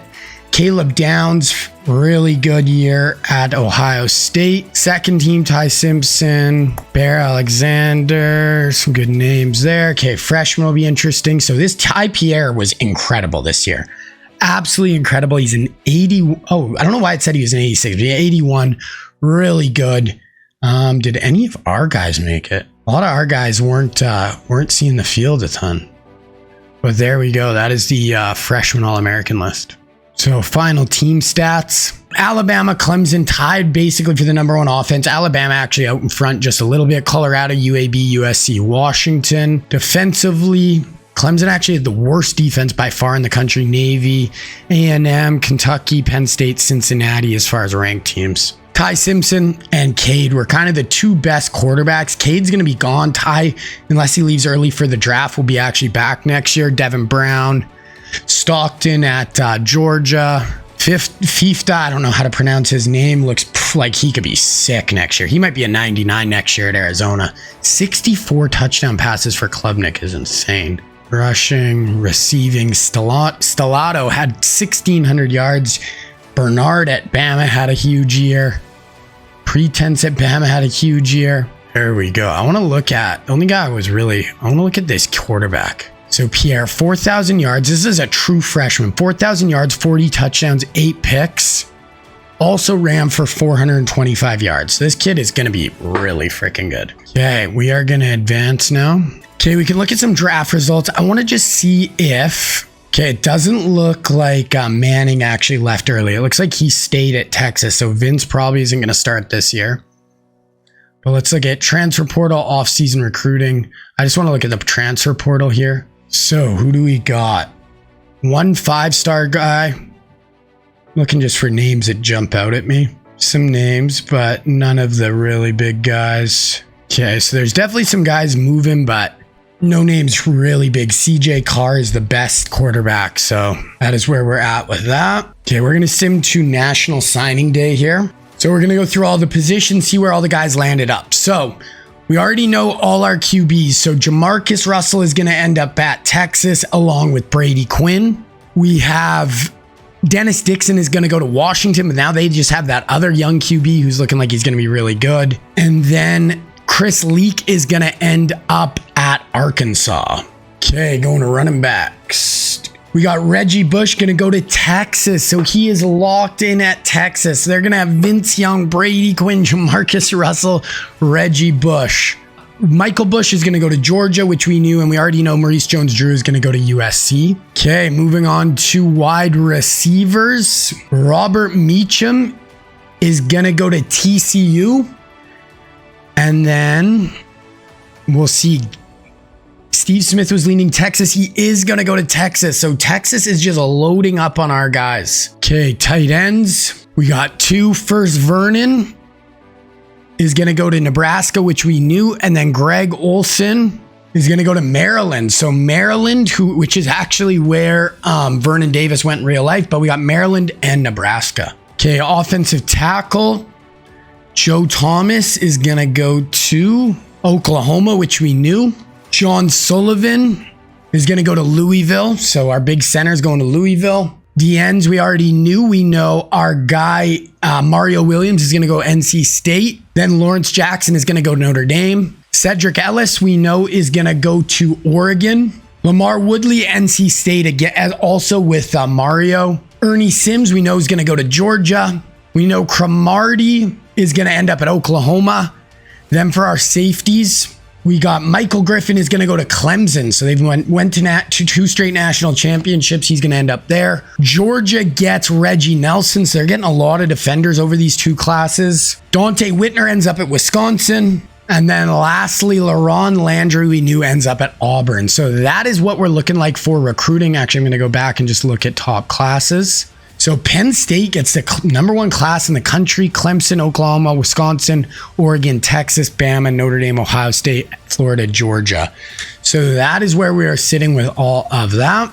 All right, so we are at the start of our 3rd season now. This is going to be the 2004 season. I'm going to kind of come up with where the new recruits are at. I'm going to put all the previous recruits on their team, and then we're going to get into that next season. All right, getting into our 3rd season, this is going to be the 2004 recruiting class. So, gonna get into our guys now. We have 2 QBs in this class. The first one is gonna be Chad Henne. Now, Henne in real life, I had a really hard time finding like a field general archetype to fit Henne. So real life, he's from Pennsylvania.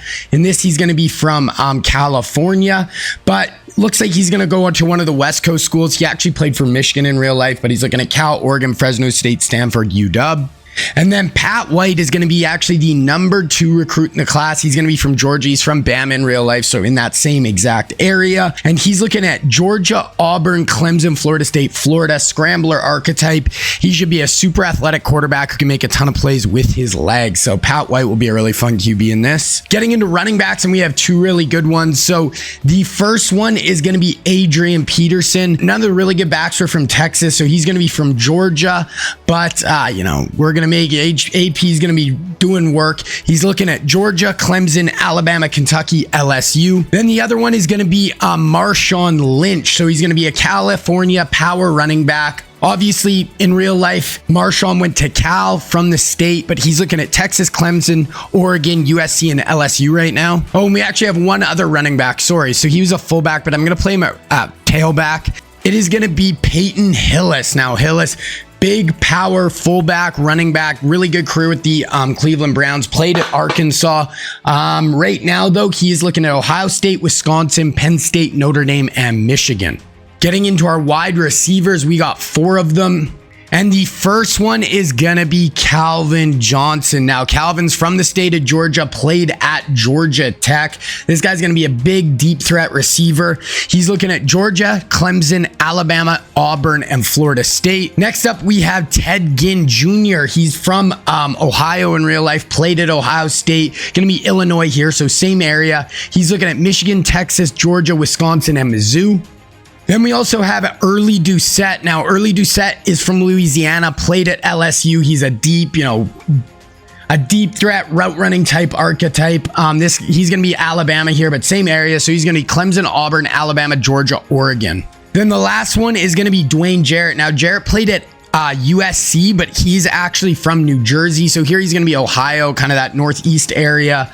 He's 6'5", big physical archetype. We can adjust the height, but he's already that big physical archetype. So he's going to be Ohio State, Wisconsin, Kentucky, Cincinnati, Penn State. Then we only have one offensive lineman. It is going to be the center, and it is going to be Max Unger. Now, Unger played at Oregon in real life, so he's actually from Hawaii, played at Oregon, so I kept him on the West Coast. He's from Utah. He's going to be looking at Utah, Oregon, Utah State, USC, Washington. Then we're moving on to defensive ends. And first we have Chris Long. Now, Chris Long played at Virginia. He was the 2nd overall pick in the NFL draft. He's from the state of Virginia as well. So this guy's Maryland, similar area. Penn State, Ohio State, Oklahoma, Alabama, Clemson are his schools. Next up, we have Brian Arakpo. He's played at Texas, from Texas. Big, really athletic speed rusher off the edge. So he's going to be a 4-star here. He's looking at Auburn, Clemson, Georgia, Florida, and Alabama. We also have Calais Campbell. Now, Calais played at Miami, but he's actually from Colorado. Big power rusher. So here's going to be his archetype. Keep him right in that area at Utah. So he's looking at Utah, Oregon, USC, Texas, and Arizona. Then we have Derek Harvey. Now, Harvey's kind of from that northeast kind of area, so we're keeping him in Michigan. He actually went down to play in Florida in real life, but he's going to be a speed rusher archetype. He's going to be looking at Michigan, Penn State, Wisconsin, Purdue, Virginia. Then we also have another DN, so a ton of DNs in this class. It is going to be Robert Ayers. Now, he played at Tennessee. He's from South Carolina. Here he's going to be out of Georgia, and he's looking at Georgia, Auburn, Florida State, Tennessee, and Clemson.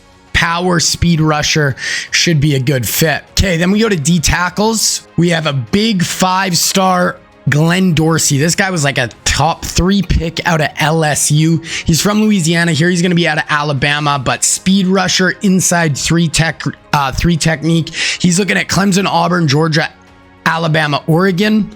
Getting into our linebackers. First up, we have Gerard Mayo. Now, Mayo played at Tennessee.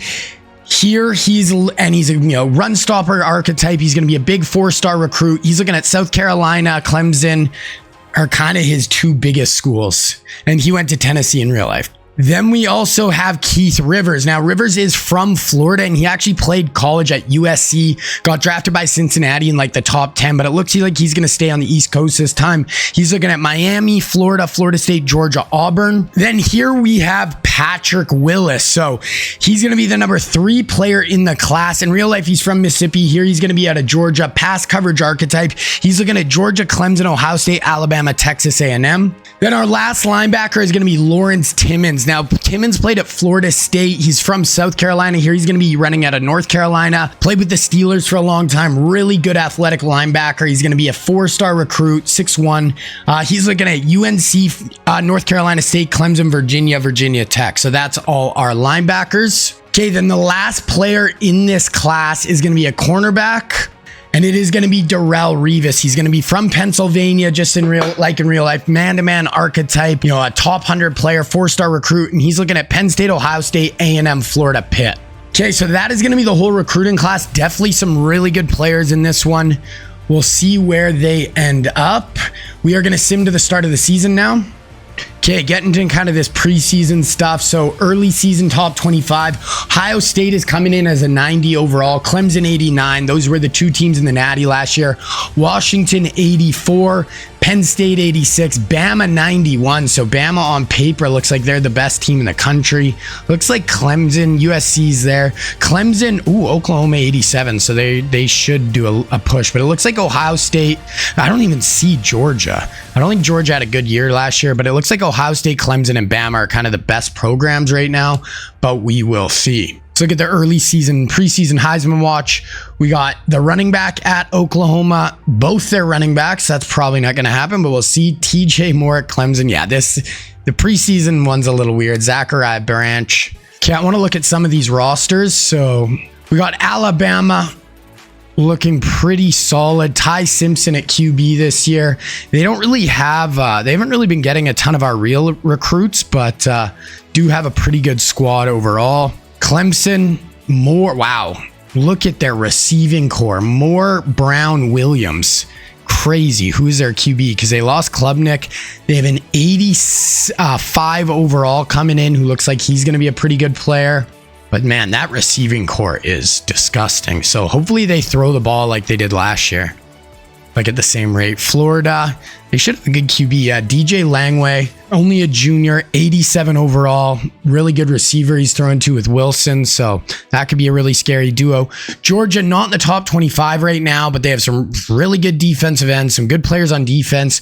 A nice receiver, a couple of pair of nice receivers, including Devin Hester. So Devin Hester, this is the first one of our real life guys we're seeing could be really a star this year, coming into his sophomore year, already up to an 88 overall. So it'll be interesting to see who their QB is. They got Gunnar Stockton for one more year. They have some young guys coming along. This Pagulski looks like he could be decent. Running backs, they got Michael Bush, one of our guys this year, coming in. So that is where we're sitting with them. Miami, they have some studs. Right tackle, wide receiver, running back. Interesting to see who their QB is, because they had Marcus Vick, but it looks like he transferred out. It's going to be hard sometimes when guys transfer out to know where all these guys are at. Michigan, looking decent. Notre Dame, really good middle linebacker. They look not bad. Ohio State, 92. They got Tate. They have a lot of depth. Guys definitely do not get to be as crazy of overalls. Like on some of my rebuilds in the old NCAA game, I'd have like 10 99s on a team. So guys are really not going to, doesn't seem like they're really going to reach that level. Man, they do have a sick pair of running backs. 96, a couple of 96. One has 94 speed, one has 98. So Oklahoma's running game should be scary. Oregon, Ugalele, they look not bad. I think they have one of our running backs. Oh, he transferred out. So yeah, this could get complicated with everyone transferring out. Texas, they do have Arch Manning back. And then if we look at their QB room, they have Vince Young and Brady Quinn. So Vince really didn't get that much better. He does have a good development trait. He's elite development, but he did not really improve in that first year. So they're going to have Brady Quinn and Vince, plus this sophomore next year who's an 87. So I don't even know. We'll have to see how much playing time those guys can get. A&M looks pretty good. Want to look at USC as well. They have Branch. But I want to look at their QB room because they are loaded. They brought in Julian Sayin from Ohio State, Emmett Brown, and they still have Matt Leinart, who did go up a bit, went up to an 80. He's a freshman. They have a lot of young quarterbacks. So it's going to be a bit of a battle to see who actually comes out of there. One other thing with Texas, they have this junior running back who looks pretty good, and then Reggie Bush and McCants are both there. Reggie has star development trait, bunch of like really good ratings, some mental stuff, and a bunch of physical, shifty, sidestep, takeoff, 360. So this Reggie Bush should play pretty similar to the real life Reggie Bush. 94 speed. He should be an absolute baller. Hopefully he gets on the field relatively early. Okay, we're going to advance here to kind of the mid-season point. We'll go to like week 6 or 7 and we'll take a look at the polls, look at recruiting again, and see where everyone's at. Okay, here we are in week 9, start of week 9. So we're going to go through recruiting really quick here, see who's signed, see where everyone's leaning. So first we got Pat White. He is unsigned so far, 5-star. He's looking at Georgia, Kentucky, West Virginia as his top 3. Then we have Chad Henne, and he's going to go to Stanford. That kind of, I don't know, that kind of fits to me. Chad Henne going to Stanford. That's a big pickup for them. Then we go to running backs, and Adrian Peterson is going to end up at LSU. So it's down to LSU, Georgia Tech, Clemson. He goes to LSU. So there we go, AP. Then we look at Marshawn Lynch, and he is unsigned. He's looking at Texas, LSU, and USC are his top 3 schools. And then we still have Peyton Hillis as well, and he's looking at Michigan State, Notre Dame, and Ohio State as his top 3. Go down to wide receivers, and Early Doucette has committed to Clemson. So they are just keep it going with receivers. So they have Early Doucette now. It was down to him and Clemson and Oregon with his top 3. Georgia was in the mix as well. Then looking at Calvin Johnson, a big 5-star recruit. He's down to Georgia, Clemson, Florida State. So Clemson could get him and Early Doucette. Then getting into Ted Ginn Jr., and he is not signed on the dotted line, but it looks like he's basically 100% going to go to Michigan. So flipping from Ohio State to Michigan. And then lastly, we have Dwayne Jarrett, who's looking at Wisconsin, Kentucky, and Cincinnati as his top 3. Getting into centers, and Max Unger still unsigned. He is leaning Utah, Oregon, Utah State, USC, Colorado, any of those kind of schools there. He really hasn't narrowed it down too much.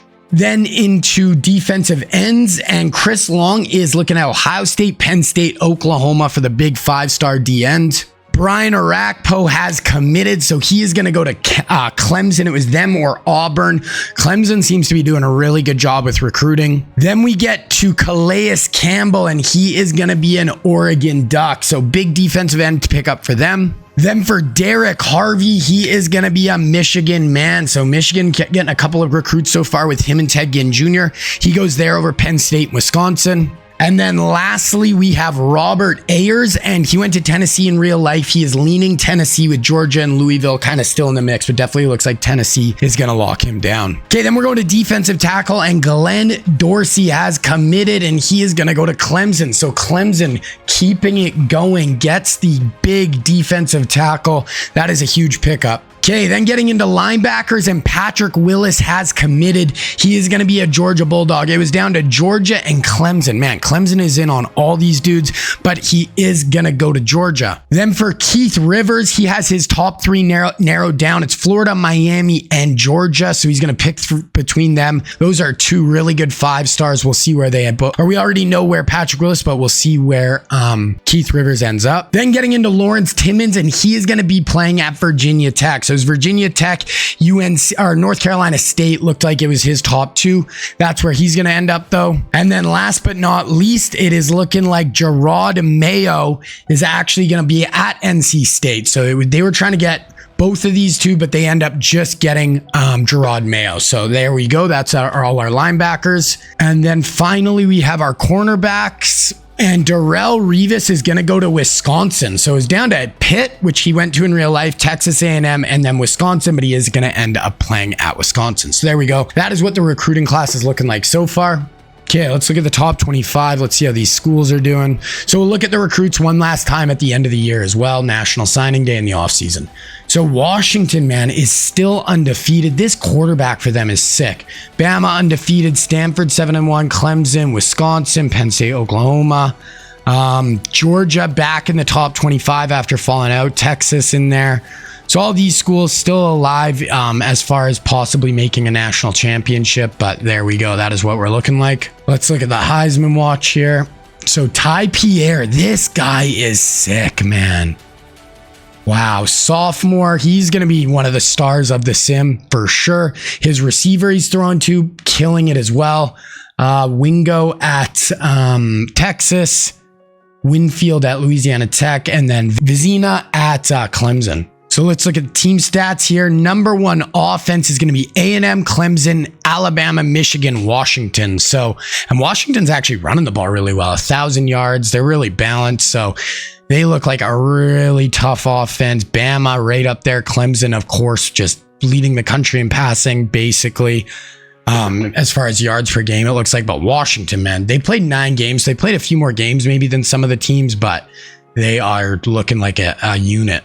Then for defenses, Baylor, UAB, Wisconsin, Nevada kind of have the best defenses out of the ranked teams. So Ty Pierre, this kid is leading the country in passing. Let me see his development trait. Oh yeah, he's got star development. He's got bunch of different off-platform, extender, option king. This kid can literally do it all. Wow. He is a freak show. Leading the country. Who else we got? McCown, Gunnar Stockton at Georgia. This is the Clemson quarterback who's throwing for 370 yards a game. So Georgia is airing it out. We got to see what Devin Hester's numbers are looking like because he should be putting them up. Receivers, Washington, Hyatt. I would have liked to see there's Devin Hester. So Hester's getting 100 yards per game right now, 733 with 5 touchdowns, looking like an absolute just beast. So that is where we're sitting with that. Rushing, strong peoples. That is where we're at. Defensively, tackles. All of our real life guys are going to be pretty young still too. Wow, how does one guy have 12 sacks? Next closest is at 6, and then we have a bunch of guys at like 3. How does that even happen? So this Dante Gardner is absolutely murdering everyone. Interceptions, Zion Branch at USC. There we go. Okay, so we'll check on the stats again at the end of the year. One other thing I just wanted to look at. I wanted to look at this at the start of the year, but just go through the positions a little bit. Like who's the best QB? So Nico at Tennessee, Jackson Arnold, Ty Simpson at Bama, Arch Manning. But yeah, these guys are just, Dylan Raiola at Nebraska finally playing. These guys are just not going to get to like insane overalls. Both Oklahoma running backs are like the 2 best in the country. Wide receivers, it's Branch, TJ Moore, Tate, Jeremiah Smith. So Jeremiah Smith, we remember, transferred to Miami, left Ohio State. So we're just always going to have to keep an eye on kind of these lists too and see who kind of like ends up transferring out and where they go. Tight end, the end, right ends. Like there's only one end even in right end, even in the 90s, 2D tackles. I kind of like that it's like keeping their overalls a little bit lower. We have some really good middle linebackers right now, really good outside linebacker, corner, free safeties, and strong. But in the next like 2 years, we're going to see a lot more of our guys hopefully up on those lists. Okay, so we are going to advance now to week 15, and then we're going to get into the conference championship games. Okay, we are in the conference championship weekend once again. So we got UTEP, Liberty, Kansas State, UCF, LSU, Georgia, Washington, Ohio State. Stanford is the number 1 team in the country, but I want to watch that Washington, Ohio State. That was such a good game last year, and I really like this QB for Washington. So let's hop into that one. Okay, here we go. Big Ten championship. UW, Ohio State. So UW is off just great start in this sim. Okay, we are going to sim to the 4th quarter here, and then we'll kind of just see 7-7 so far, 14-7, 21-7, 21-14 at half, 21-17, 24-21. Go to the end of the quarter here. So we should have a good game down to the wire here, yeah. So 4th and 13, Ohio State having a punt. 1st and 10, 4-yard rush. 1st and 10 again, 10-yard reception. 2nd and 6, 3rd and 6. Okay, we're going to watch this play. So here we go. Washington in the all whites. They got trips to the top of the screen. Here we go. Drops back, fires over the middle, wide open for the first down. Ty Pierre, not a ton of yards today, but he's getting it done. Okay, let's keep it going. 2nd and 9. Again, we're already back to 3rd down, so we're going to watch this. 3rd and 8 this time. This is a tough down and distance, out of field goal range here. So if you can get one more first down, you're going to get some points. Up over the top. That could have been picked off, but he's just able to fit that in for the first down. Huge pickup there. 2nd and 8, 3rd and 1. They pick it up. 1st and 10, 2nd and 8. 17-yard touchdown. So Washington takes the lead. Here's Ohio State. They get 3rd and 1 and they get stopped. They're going to have to punt. I thought they were going to convert that. Okay, so now Washington is on 3rd and 7 here. So they're trying to put this game on ice. 3:33 left, 3rd and 7. Let's see what they can do. Here we go. They're trying to set up a screen pass. Oh, he's got blocking. Oh, he makes a guy miss in the open field. Huge pickup for UW. Wow. Ohio State, Big Ten championship on the line. They lost to these guys last year, and we're already in 3rd and 11 again. This is going to be field goal range, though. Oh, maybe not, actually. So a little bit out of field goal range. If they pick even up like 7 or 8 yards, they could kick a field goal and go up 7. Here we go. Drops back, sits. He's going to take off. He's going to run, put his shoulder down. Oh my gosh, he's going to be about half a yard short. We're just going to see, are they just going to kick a field goal? They are not. They are going for it. They want to put this away. 4th and inches. Drops back, little hitch, holds on. The Ohio State DB was right there, but could not knock it out. Okay, let's see. 2nd and 9, 3rd and 7. We've got a lot of 3rd downs, and every 3rd down, Ty Pierre has basically been nails. This kid is incredible. Looking to win the Heisman this year. Try to win Washington a national championship. Drops back, hits a little wheel rail route to his running back. Down inside the 5. Washington just feels like Ty, man. Oh, and they're just going to sit on this. They're just going to take knees. Washington victory formation. Ohio State is out of field goals, out of timeouts, and that is going to do it. I cannot believe it. 28-24 final. UW gets it done. Norden started for Ohio State. He was decent. Ty, honestly, his numbers weren't incredible, but they got it done. He was just so good on 3rd down whenever we watched. He also had 57 yards rushing. He's like been my favorite. He's my favorite player in the sim right now, even though he's not one of our guys. Absolutely love it. Okay, we're going to advance week here. All right, so we got through our conference championship games. We're going to look and see the playoffs and how that is looking right here. So we got Stanford is the number 1 seed, UAB, Georgia, Washington. I don't get how Washington 12-1, why they are not the number 1 overall seed, but that is what it is.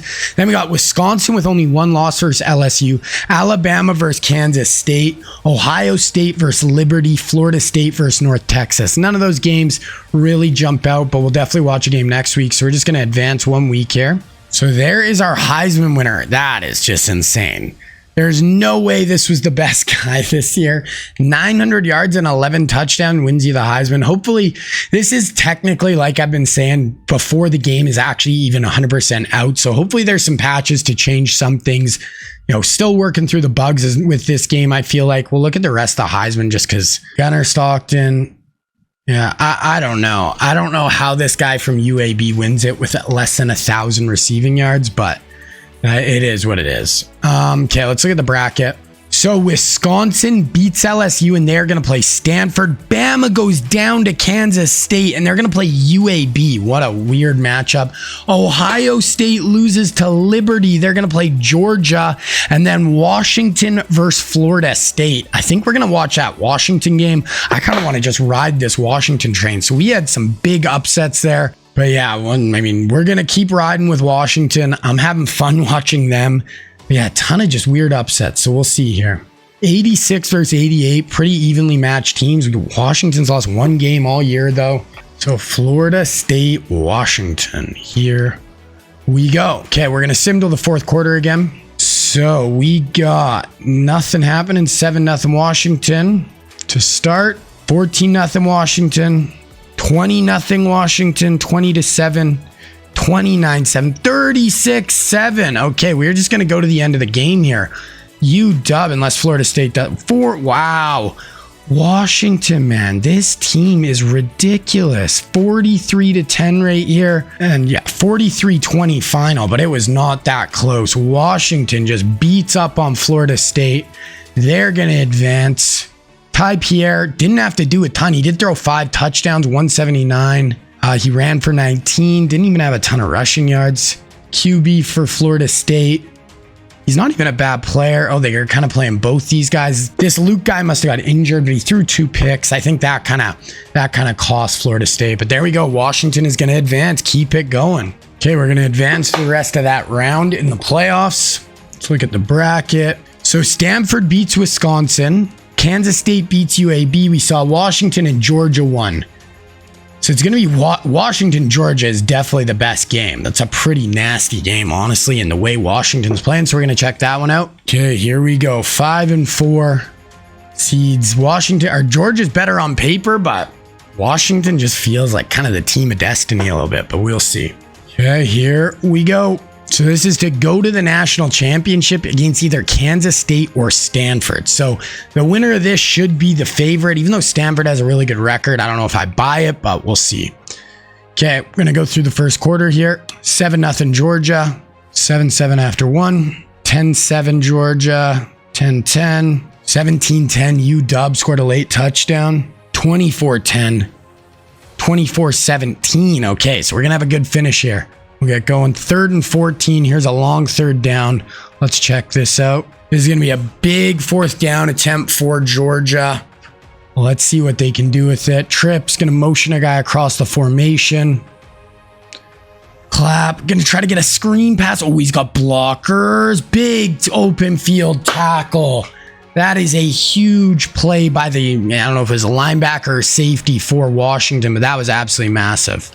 2nd and 7, 3rd and 5 for UW. They pick up a 15-yard penalty against defense. 2nd and 6. Okay, we got a 3rd and 4 here for Washington. We'll watch. 7:46 left. They are going empty. They're putting their stud QB just back there and letting him dissect. Drops back. Quick out route. Oh my gosh, the defender was there. He's almost in front of him. Couldn't turn and find the football. Big conversion. Ty, every time we watch this kid, he's just doing the right thing. 3rd and 8. They pick it up with a 22-yard reception. 2nd and 10, 3rd and 7. Watch this 3rd down. 3rd down at about the 20-yard line here for UW. Trying to take a 14-point lead with 6 minutes left. That is their goal. Ty's going to try to get out of the pocket. So they're going to be held to a field goal attempt here. Big job there by Georgia's defense. UW does hit the field goal, so it is going to be 27-17. Georgia needs to do something here on offense. 3rd and 4. They pick up interception, 37-yard return. This ball game is going to be over. 27-yard rush TD for Washington. Wow. Georgia just gets their brakes blown off. This is wild. It was close, and then UW just put another interception. I think it was the same player. 26 yards, and then a 50-yard rush touchdown. What is going on? We're just going to go to the end of the game here. Washington. They look like the team of destiny right now. Georgia, blown off the field. Crazy. Stockton, 5 interceptions. So he just fell apart completely. Ty Pierre, 226 yards, 3 touchdowns. Didn't have to do a ton, but super efficient. Their running back had 100 yards. Their one defender, I think, had 4 interceptions. Their outside linebacker, Devin Bryant, had 4 interceptions in a game. That is actually insane. So Washington books their ticket to the Natty. Okay, we are going to go to the national championship and we'll see who UW is facing. So there it is. Washington is going to play Stanford. So old Pac-12 rivals, Pac-10, Pac-12 rivals, going to play in the national championship. Let's get into this. We're going to be watching a lot. This is going to be our 4th straight Washington game we're going to watch, but that is fine. Okay, Natty on the line. Stanford Cardinal. Who would have thunk Stanford would be here? And then like the star of college football right now, UW's quarterback Ty is looking like just an absolute freak show. Almost made the Natty last year as a true freshman. Makes it this year. Stanford is getting pumped, and here comes UW. Here they come. That guy looks insane. They're a cheerleader, but that's okay. And here come the Huskies in the Natty versus the Cardinal. Here we go. Okay, we're going to go through the first quarter here. Nothing, no score. 7-0 Washington. 7-7 Stanford ties it up. 14-7 Stanford. 17-7 Stanford. 14-17. Okay, so looks like we could have a good game. We're going to go to the fourth quarter. 24-14. 24-14. So UW is going to need a big fourth quarter comeback. We got 3rd and 3 here for Washington. We'll check this out. Let's see what Ty Pierre can do. 3rd and 3. Trips to the top. Or no, sorry, that's a tackle. Kind of a doubles look here with the inline tight end on the bottom of the screen. Gonna motion. Okay, Ty. Quick out route. That's going to be a first down if he holds on. He does. I love this kid, man. He doesn't have a ton of big yards today, but every time we watch him, he's just making the right play. 2nd and 6, 1st and 10. That's a 10-yard reception. 2nd and 8, 1st and 10. They went for 14 there. 2nd and 9, 1st and 10. Went for 30 to Denzel Boston. Down to the 20-yard line. 2nd and 8, 3rd and 6. This is a giant play. Down 10. I mean, a field goal gets you down to 7, but you want to put 7 on the board right here if you're Washington. Stanford, you want to get off the field. Motion, a little fake, inside handoff, and Stanford holds them there. Maybe half a yard gain. UW is definitely going to have to kick a field goal after that, and they drill it. So they're going to be down 7. Stanford football. 15-yard rush to start. Incomplete. Okay, 3rd and 5. This is a huge play for Stanford. You want to keep this drive going. You do not just want to give Ty the football back right now. Okay, Stanford, little fake play action. Pop pass, huge gain. Huge pass down the field. That is giant. What a play for the Cardinal. They're trying to go up 14 here with 6 minutes left. 2nd and 6, 3rd and 2, 4th and 2. So they hold them to a field goal. It is going to be 27-17. Let's see what Ty Pierre can do. 9-yard rush. 2nd and 1, 2nd and 6. Ooh, they hit a big one. Fumble, and that is going to do it. Stanford, 3rd and 10. We'll watch this play, but I mean the fact they fumbled there, they're down 2 scores right now. Stanford probably 3-4 yards away from being able to kick a field goal from here. Okay, Stanford drops back wide open. There we go. That's actually a great throw, and I cannot believe it. The Stanford Cardinal are about to win the 2004 national championship. 3rd and 5, 4th and 5. They get stopped, but they're going to be up 13 with 2 minutes left. 2nd and 17, 3rd and 4, 4th and 2. They do pick it up, but it is going to be not enough. 1st and 10. 28 yards, 1st and 10, 2nd and 10, 3rd and 10, 4th and inches. Let's just watch this play just to see. Down 13. Too bad. UW really felt like right there. You really felt like they could be the team of destiny, but I'm just shocked that Stanford was able to get this done. UW does score a late touchdown, but that is it. Stanford wins it all. They are the national champions, beating Washington, going through the whole playoff. I think they only had 2 losses on the year, and that is a crusher. There's Ty Pierre right there. Crusher for UW. Made the semifinal last year, make the final this year, but not enough to get it done. They actually had more yards. All right, so Stanford wins it. Okay, now we're going to look at just kind of the end of the year stuff. So we already seen the Heisman, that UAB player receiver won it, which kind of silly, but what can you do? All-Americans, Bradford at Liberty, Wingo. Yeah, there we go. Second team, Stockton, James Peoples, Juju Lewis. Yeah, that's where we're at. Freshman, Norden started. He's a redshirt though. None of really our guys are even starting right now as freshmen, which is kind of crazy, but we'll see. Hopefully by next year we have some more of our players, our real life guys kind of in the mix here. Okay, so let's look at the team stats. So Tennessee has the #1 offense, then Bama, Georgia, Washington, A&M, Utah. Clemson went down a little bit this year. Clemson wasn't even ranked after winning and making the last 2 and winning one of the 2 national championships. Defensively, UNLV, Air Force. None of the highly ranked teams really had great defenses, but that is what our list is looking like. So Gunnar Stockton ends up leading the country in passing yards with 5,045 touchdowns. Ty Pierre, as a sophomore, 47 touchdowns, 4,700 yards. Vizina. Clemson was just throwing the ball all over the yard. Still, even though they didn't have quite as good of a year, 350 yards a game for them that they averaged. Rushing, strong at UTEP. Only 3 guys over 1,000 yards is wild. Receiving, Devin Hester leads the country in receiving yards. How is he not an All-American?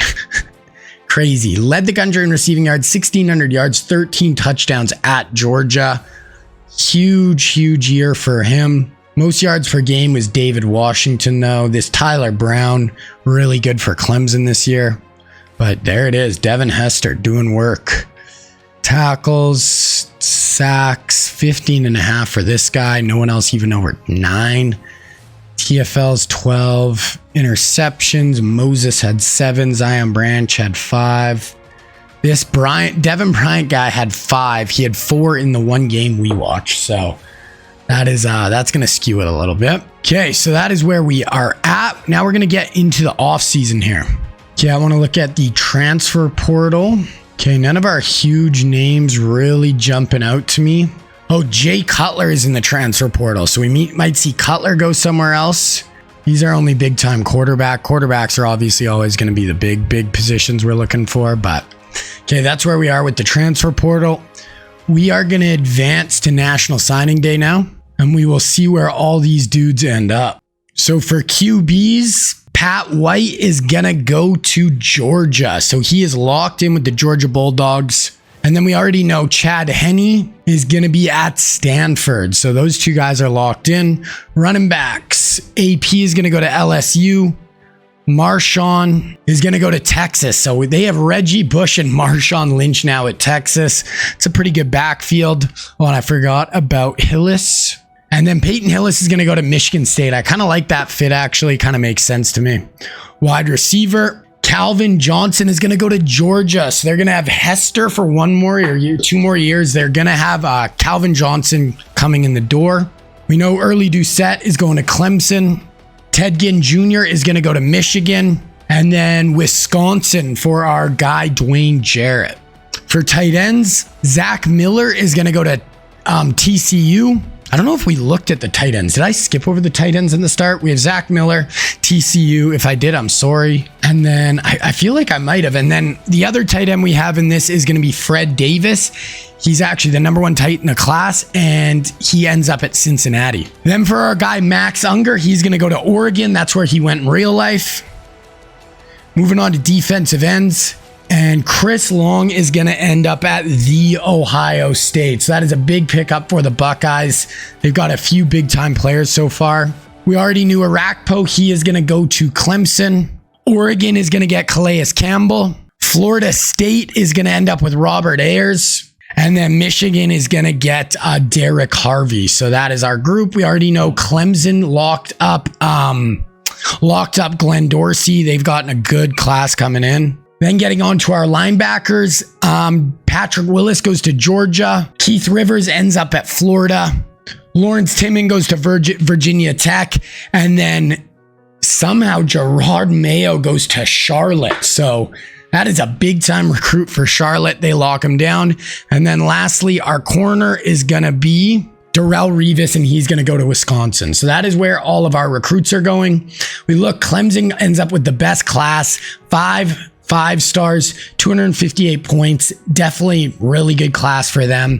Texas, Florida, Georgia, Oklahoma, Oregon, Wisconsin, Washington, Ohio State, Florida State are the other top classes. All right, so we are at the start of the 2005 season. This is going to be our 4th season, second last of this video. This whole series is going to be 4 parts with mostly 5 seasons per episode. The last one will actually be 6 seasons, but there we go. So I'm going to make our recruits, put them on their teams, and then we'll get into the next season. All right, so here we go. Start of the next season. So this is going to be the 05 season, the second last season of this episode, and then we got 4 more. So recruits, we got them all kind of divvied up here. Now we have 3 quarterbacks in this class. So the first one is going to be Mark Sanchez. So Sanchez obviously played at USC, was a top 5-10 pick by the New York Jets. So this guy's going to be a field general archetype. Obviously we can adjust the height and the weight, but that's actually pretty close. So this is going to be a 4-star quarterback, 65th player in the class. Then we have the number 1 quarterback in the class is actually going to be Chase Daniel. Now he's from Texas, but he played at Missouri. He's a pretty good mover. He's going to be a scrambler archetype. He was a guy who could use his legs, throw on the run, all that stuff. And he's looking at Texas A&M, Clemson, Nebraska, Florida, Oregon. And then our last quarterback is going to be Colt McCoy. Now McCoy is going to be a 4-star quarterback recruit in real life. Obviously he played at Texas. Here he's going to be 6'5", but we're going to drop that down. He's like a 6-foot quarterback. Kind of a scrambler archetype as well. He could move for sure a little bit in the pocket. He's not like a run for 100 yards in a game, but definitely can move back there. And he's looking at Auburn, Clemson, Georgia, Bama, Florida. And I actually think I forgot to say, who is Sanchez looking at? Sanchez is looking at Washington, Oklahoma, Texas, Oregon, Ohio State. Okay, now we're going into the running backs, and this is an absolutely massive running back class.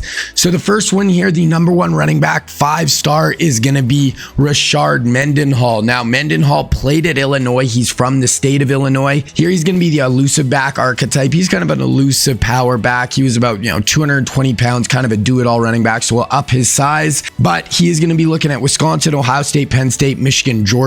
The second best running back in their class is going to be a 4-star, 35th player overall, and this is going to be Darren McFadden. Now McFadden played at Arkansas, so he's going to be looking at a lot of kind of those southern schools. One of the best college running backs we've ever seen, so hopefully this guy can live up to it. Darren McFadden, obviously we're going to adjust his height and weight. He's looking at Clemson, Georgia, UNC, Ohio State, Tennessee. Then next up, we have Jamal Charles. So he's from Texas, one of the fastest running backs we've ever seen. Absolute killer at Texas, really good in the NFL as well. So he's going to be a 4-star, 44th overall player. He's going to be a elusive back archetype, and he's looking at LSU, Ohio State, Texas A&M, Texas TCU. Next up, we have Ray Rice. Now, Rice played at Rutgers. He's from the state of New York. So going to be maybe staying some more of those kind of Northeast schools. He's shorter, elusive back archetype. We're actually going to up his weight though. He's more like a 215, 220 at like 5'7". So he's super thick.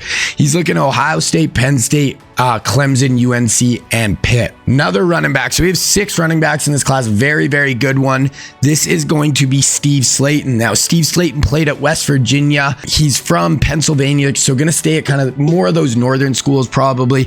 Really good elusive kind of receiving back. He's looking at Michigan, Wisconsin, Ohio State, Georgia, Alabama.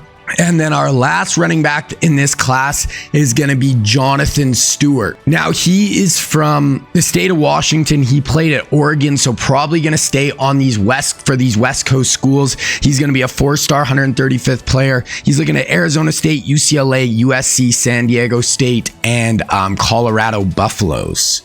So that is it for the running backs. Huge running back class. Okay, moving on to wide receivers. Huge wide receiver class. This is going to be a very just heavy wide receiver running back class overall. Very heavy on offense in general. Now, the number 1 wide receiver in the class, 48th overall, is going to be Darius Hayward-Bay. Now, he played at Maryland. He's going to be a deep threat receiver, but he's looking a little bit more at some of the southern schools. He's looking at Florida State, Clemson, Georgia, Tennessee, Auburn. And he was like a top 10, 15 pick by the Raiders in the NFL. Okay, next up we have Mario Manningham. Now, he's from Ohio, but he actually played at Michigan.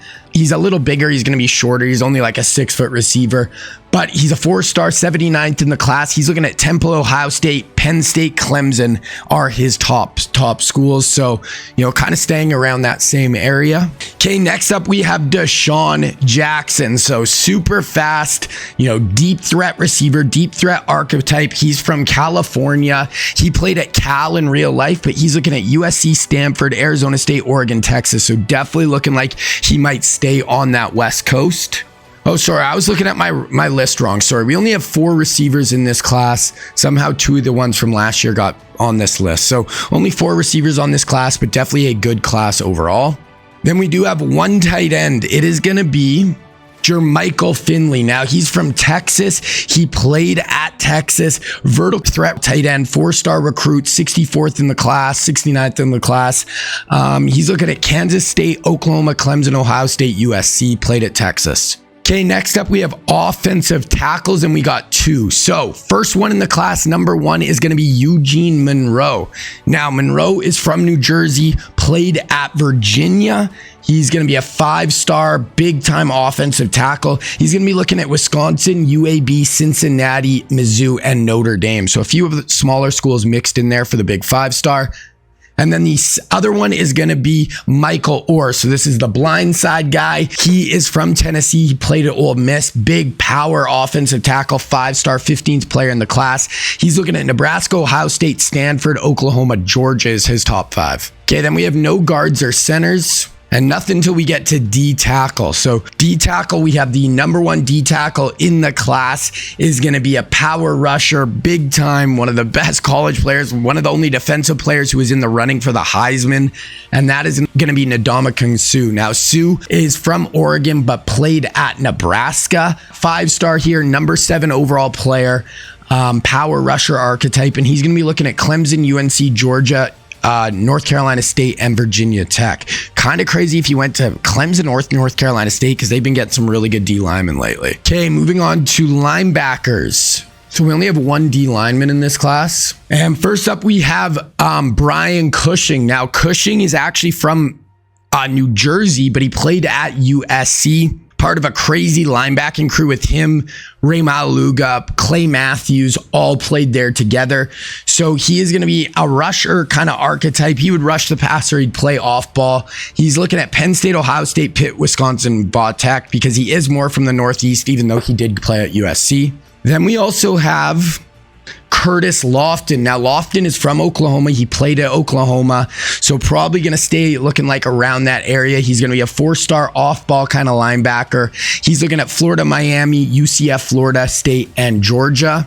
Then we have 2 inside linebackers as well. So we have a 5-star middle linebacker from California, played at USC, and that is Ray Maluga. So big run stopper archetype. We're actually going to up his height and weight as well. Number 12 player in the class, and he's looking at Colorado, Arizona State, Nebraska, Oklahoma, and BYU. So staying kind of around that West Coast, maybe come to Oklahoma or Nebraska, though a little bit more east. And then lastly, for linebackers, we have James Laurinaitis. Now, Laurinaitis is from the state of Minnesota, so kind of that Midwest, and he played at Ohio State, but it looks like he's going to go to more of the West Coast schools. So he's looking at Washington, Oregon, Stanford, Cal, Boise State, but big 5-star backer right there, so that will be interesting. Okay, moving on to corners, and we got 2 corners. So we only have 1 corner. I actually put one of them at safety. The corner is going to be Walter Thurman. Now, Thurman's from Cali. He played at Oregon, going to be a 4-star corner. He's looking like he's going to stay on the West Coast. So UCLA, USC, Oregon, Cal, Stanford. And then we got 2 safeties. So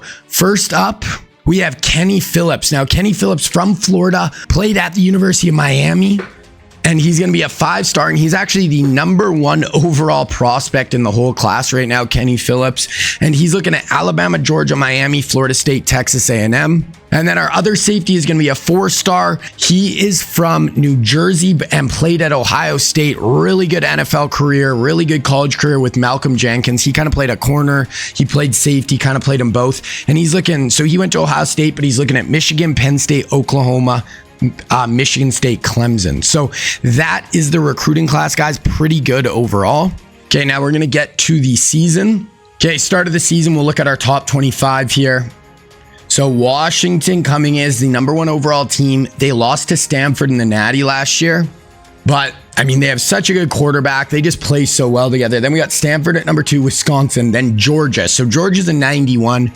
So first, really high overall. Florida State looks good. LSU looks bad. Holy Ohio. I don't know if we've seen anybody be a 94 overall, but Bama looks incredible. Ohio State looks good. Oregon, 89. Miami looks decent.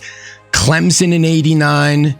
But man, Alabama looks like an absolute just horse. We definitely got to look at them.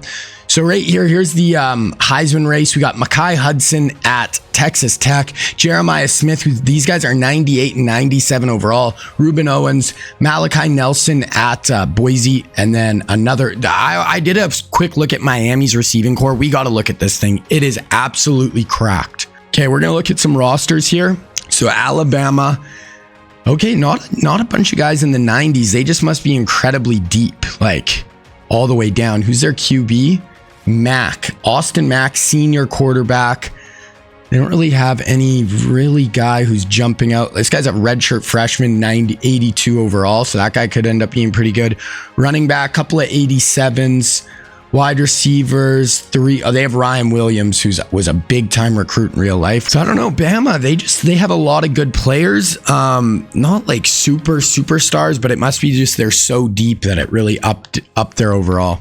Okay, we'll keep going down. We'll look at Clemson here. Linebacker, couple of really good running backs, including D'Angelo Williams. So one of our guys, 89 overall as a junior. Okay, yeah, so Clemson looks like they have a squad, definitely a decent team. It's just, I got to get used to not having a bunch of 90s on the teams, because in the other game, it was just so common to have a bunch of high 90s. Florida, they got DJ, a really good senior quarterback, pretty good squad around him. Florida State, they had an 88. Okay, so they got Samson, killer on the inside. Some good O-lineman, nice receiver with Jaylen Brown. Not a lot of our real life guys, but some good players. And we should, now that our guys are juniors, we're going to start seeing more and more of our guys near the top of rosters. Georgia looks like they have a really good squad. Good. This guy's a sophomore, redshirt sophomore, and he's a 91. He's a freak. Yates, Calhoun, Easley, Devin Hester, who led the country in receiving yards last year. Chris Jones. They have more of our guys too, unless they've been transferring out. They got Ahmad Brooks, so another one of our guys, good defender. He's only a sophomore. A lot of these guys got redshirted too. Do they have more guys? They have more, but they might have even transferred. The transfer portal is going to be interesting. They got Reggie Nelson here. They have Pat White coming in as a freshman and Patrick Willis. So they have 3 really good of our freshmen coming in. Here's Pat White. He has star development trait, a bunch of different abilities already as well. So it'd be cool to see him turn into a really good player. They have a senior, junior, and then Pat. So as long as he doesn't transfer out, he could be a 2-3 year starter for them for sure. Okay, keep moving down. Miami, this is wild. So they got Jeremiah Smith, who in real life, this past recruiting cycle was like one of the top 3 players in the recruiting cycle. Transfers to Miami from Ohio State. Then they have Joshua Trader. So they have a 98, a 95. Then they have a left end. They have a ton of star power. And then look at their other 3 receivers. They got Santonio Holmes, only a sophomore. They got Dante Little, and Santonio is one of our real life guys. And then they have another 85. So like their receiving core is absolutely insane.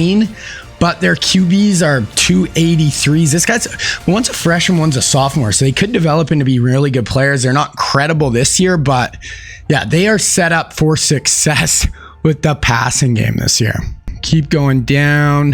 Got Notre Dame. Who did they get? They got one of our good recruits a few years ago. Lawrence Jackson. I feel like they got another one as well, but might have transferred out. Ohio State, so no 90s, couple of nice D tackles. They got Larry Fitzgerald, only a sophomore, so he's not really going to be a starter for them this year.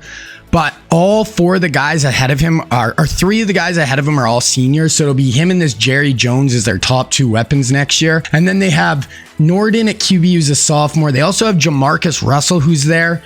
So Jamarcus is in the mix, but it's going to be tough. This guy's only a sophomore, so it's going to be hard to get ahead of him ever. Oregon, they have some D tackle, a couple of nasty D tackles. Feel like they got a pretty good recruit this year. They got Calais Campbell in the door. Big 6'7", 300-pound defensive end. Texas, they got Trey Owens, junior quarterback. Like, it's just hard. We're not getting our QBs on the field. Right now, they have Brady Quinn. So they got this guy, a junior, and then they have Brady Quinn, a freshman, and Vince Young, a sophomore. So they have 4 good quarterbacks, all underclass, or 2 juniors and then 2 underclassmen. So we'll have to see with that. Brady looks like he might turn out to be better than Vince though. A&M, really good running back this year. They got Haloti Nada on the inside, 85 overall. Then USC, good tight end, left tackle, another receiver, running back. Their thing I want to keep an eye on is Matt Leinart. He's an 82 overall sophomore. This guy's a sophomore and a junior, so he's kind of in a 3-horse race right now.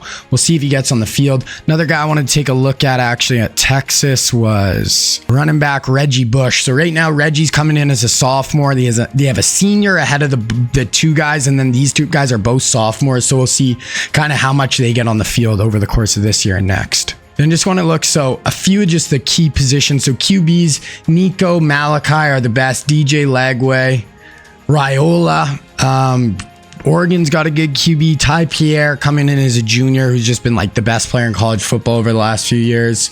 They also have Dennis Dixon, who's an 88 freshman. He got redshirted for 1 year, and he looks like he could just be an absolute freak. So they could go Dennis Dixon after Ty Pierre leaves, going to be in a really good spot. Ruben Owens, best running back in the country this year. Pretty good group. D'Angelo Williams is our best real life guy. 89 overall. He's a junior, right? Yeah, junior. Okay, then we go to wide receivers. So Hudson at Tech, Jeremiah Smith, two of the best just overall players in the country. We got Santonio Holmes, 91 overall sophomore. Devin Hester. Those are kind of the best two real life guys. And we do have Larry Fitzgerald coming as well, who's going to be really good. Tight end. That's where we're at. Left end, right end, Tamba Ali. So Ali has turned into a really good player at West Virginia. 93 overall, got elite development, bunch of different abilities. So yeah, Tamba Ali, really, really good. Then to D tackles, none of our guys super high yet, but good group. Outside linebackers, that's where we're at. Middles, this Curtis guy at Wisconsin's very good. Right outside, cornerback. Not the best group of corners, only a few guys at 91. Free safety, only 190 safety. Strong safety, only 190 strong safety. So that's where we are. Best players in the country. That's where we sit with the best teams in the country. We are going to sim to the midway point of the season, and then we'll look at recruiting, see how everybody's doing. All right, so we are in week 7. Let's look at the recruiting really quick here, see how all our boys are doing. So starting with QBs. Now, Chase Daniel, he is in a 3-horse race right now, one of the top players in the whole country. He's looking at A&M, Nebraska, and Houston. So that's his top 3. Next up, we have Colt McCoy, and he has committed. So it's down to Auburn and Clemson, and he looks like he is going to lock in at Auburn. So Auburn gets a really nice QB recruit. And then the other big time recruit right now for us is going to be Mark Sanchez, as Sanchez is down to Oklahoma or Texas. So Washington looks like they were kind of in the mix at one point, but it's Texas, Oklahoma, with Oklahoma having a pretty good lead on him. Okay, getting into our huge running back recruit class. First up, we have Rashard Mendenhall, and he is committed to Wisconsin. It was down to Wisconsin or Penn State. He is locked in at Wisconsin. For Darren McFadden, he's not getting super heavily recruited right now. He's the 35th player in the country, but he looks like he's going to end up at Clemson. So McFadden looking like Clemson. Then we go to Jamal Charles, and he's going to go to LSU, and they actually already have Adrian Peterson. So they're going to have Jamal Charles and Adrian Peterson in their backfield. Going to be a pretty crowded room, but we'll see how that works. Steve Slayton, he's looking like Wisconsin and Michigan are going to be his top 2 for sure. So the only 2 really going after him hard. Then for Ray Rice, it is looking like Penn State or Virginia Tech are his top 2. So Penn State, Virginia Tech for him. And then the last running back recruit is going to be Jonathan Stewart, and he's looking at BYU, Arizona State, UCLA as his top 3. Okay, moving on to wide receivers. And first up, we have Darius Hayward-Bay, who committed to Tennessee. So they get the number 1 receiving prospect. Looks like a pretty good fit. And yeah, Tennessee gets a good one. Then for Deshaun Jackson, he is going to commit to USC. So in real life, he was very close to committing to USC. He went to Cal instead, but it was down to Utah or USC. He is going to lock in with the Trojans. Then for Mario Manningham, he's still a lot of guys kind of in the race for him. We got Temple, Ohio State, Penn State, ECU, Duke. So a lot of teams in the mix for him still. So he's pretty much up in the air. And that is it for wide receivers. Moving on to tight ends. And Jermichael Finley is really looking at Kansas State and Nebraska. So that's his top two. Not really looking at any other schools. So it looks like it'll be Kansas State, Nebraska for him. So moving offensive tackles, we got Eugene Monroe first. He's looking at Wisconsin, Mizzou, Iowa State. So kind of staying in that kind of Midwest area. And then for Michael Orr, he's looking at Nebraska, Oklahoma, Stanford. So that's his top three. It looks like Nebraska has a pretty good lead on him. For D tackle, we have Ndamukong Suh, and he is going to Clemson. And I'm pretty sure they got some more really good D linemen. We had a young D lineman. We might have to go look at that, but they're going to get Ndamukong Suh locked in with Clemson. Huge pickup there. Okay, moving on to linebackers. First up, we have Brian Cushing, and he is locked in at Wisconsin. So it came down to Wisconsin or Virginia Tech. He is locked in there. And then for Curtis Lofton, he is going to go to Miami. So Miami gets a big-time linebacker recruit. Was also looking at Georgia Tech, but is going to lock in there. Then for middle linebacker, we have Ray Maluga. He's looking at Nebraska or Colorado. Looks like Nebraska has a nice lead, though. Then for James Laurinaitis, it looks like Oregon, Stanford, Cal, but it looks like Oregon's going to lock him down pretty soon. So that is where we're sitting linebackers. So for corners, we got Walter Thurmond. He's going to go to Oregon, just like in real life. So stay on the West Coast. Oregon beat out USC for him.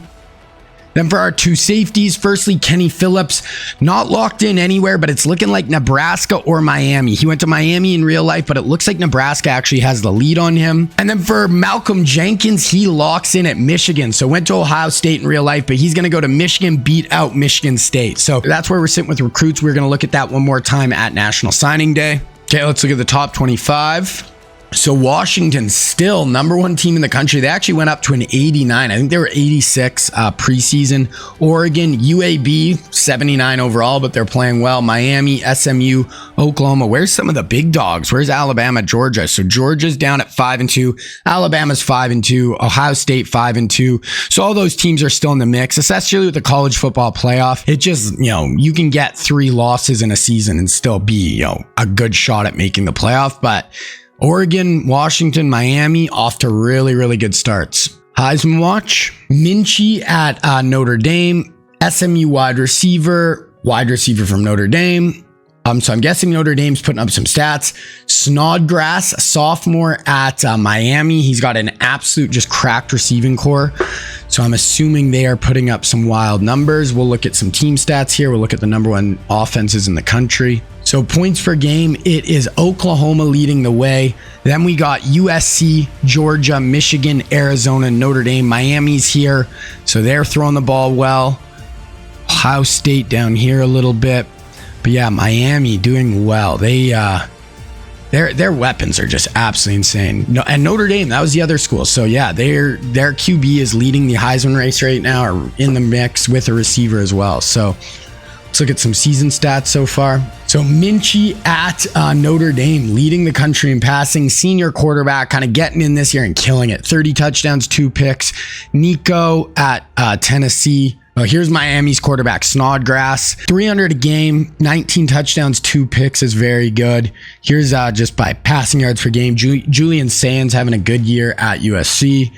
Rushing, Utah's running back leading the way. That's where we're at. Receiving, this will be interesting. They have a different receiver at Georgia, second in the country over Devin Hester now.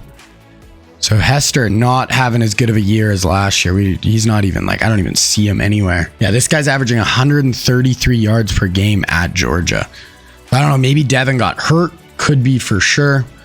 Defensively, 11 TFLs. Some guys got 11 and a half sacks. The sacks, even in the last game, just the guys would not get big sack numbers. There we are with interceptions. So that's where we're sitting kind of at the mid-season point. I'm going to sim to conference championship weekend, and we'll probably watch one of those if there's a really good matchup and then get into the playoff. Okay, conference championship weekend. Let's see what our matchups are like.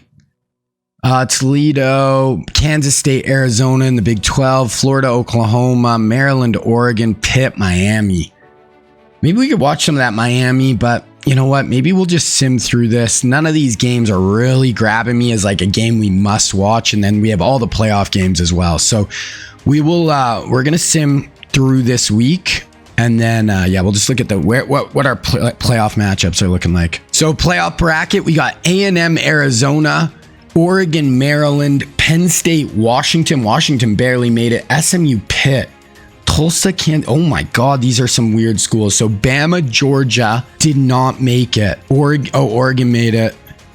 But wow, these are some wild matchups. 8-4 Texas A&M is an 8 seed. I want to see, what did like Bama and Georgia finish? Texas isn't in it. USC. So Michigan, Bama finished with 4 losses. Tennessee, Stanford, Wisconsin, Ohio State went 7-5. They have so much talent. Crazy. Okay, none of those matchups really jumped out, but we'll watch one of them after this week here. Okay, let's see where we're at. So A&M beats Arizona. They're going to play Oklahoma. Maryland beats Oregon. Wow. They're going to play Kansas State. Penn State beat Washington. And then Pitt, Miami. Man, these are some wild matchups. Just weird teams. Let's go watch Miami. I want to see all their wide receivers do work. This is a very strong Miami squad. Let's see how they perform. Young quarterback, but other than that, they are actually like very loaded. Okay, here we go. Peach Bowl. Pitt, Miami, couple of ACC schools. Okay, we're going to jump to the fourth quarter and we'll see where we're at. So 3-0 Miami. So 3-0 after one. Keep going here. 6-0. Very low scoring here.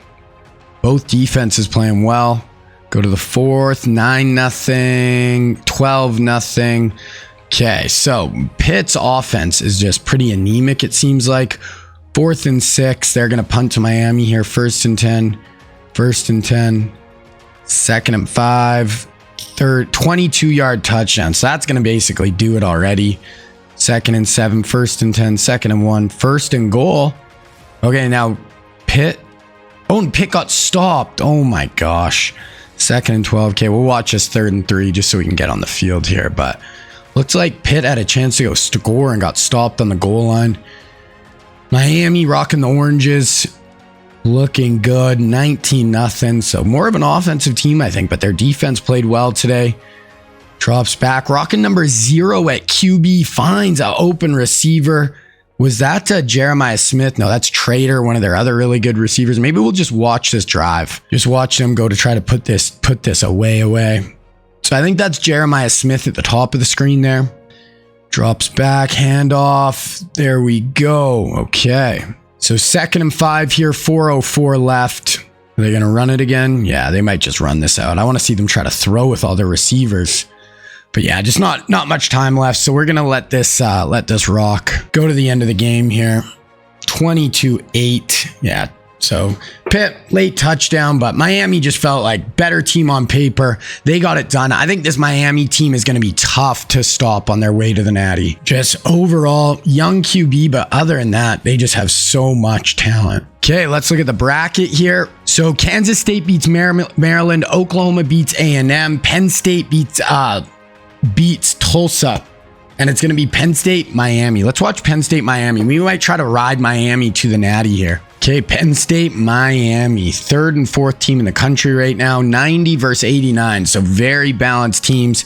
This should be a closer game than that last Miami game. This is a home game for Miami. It's at the Orange Bowl. So Penn State is a tough position to be in.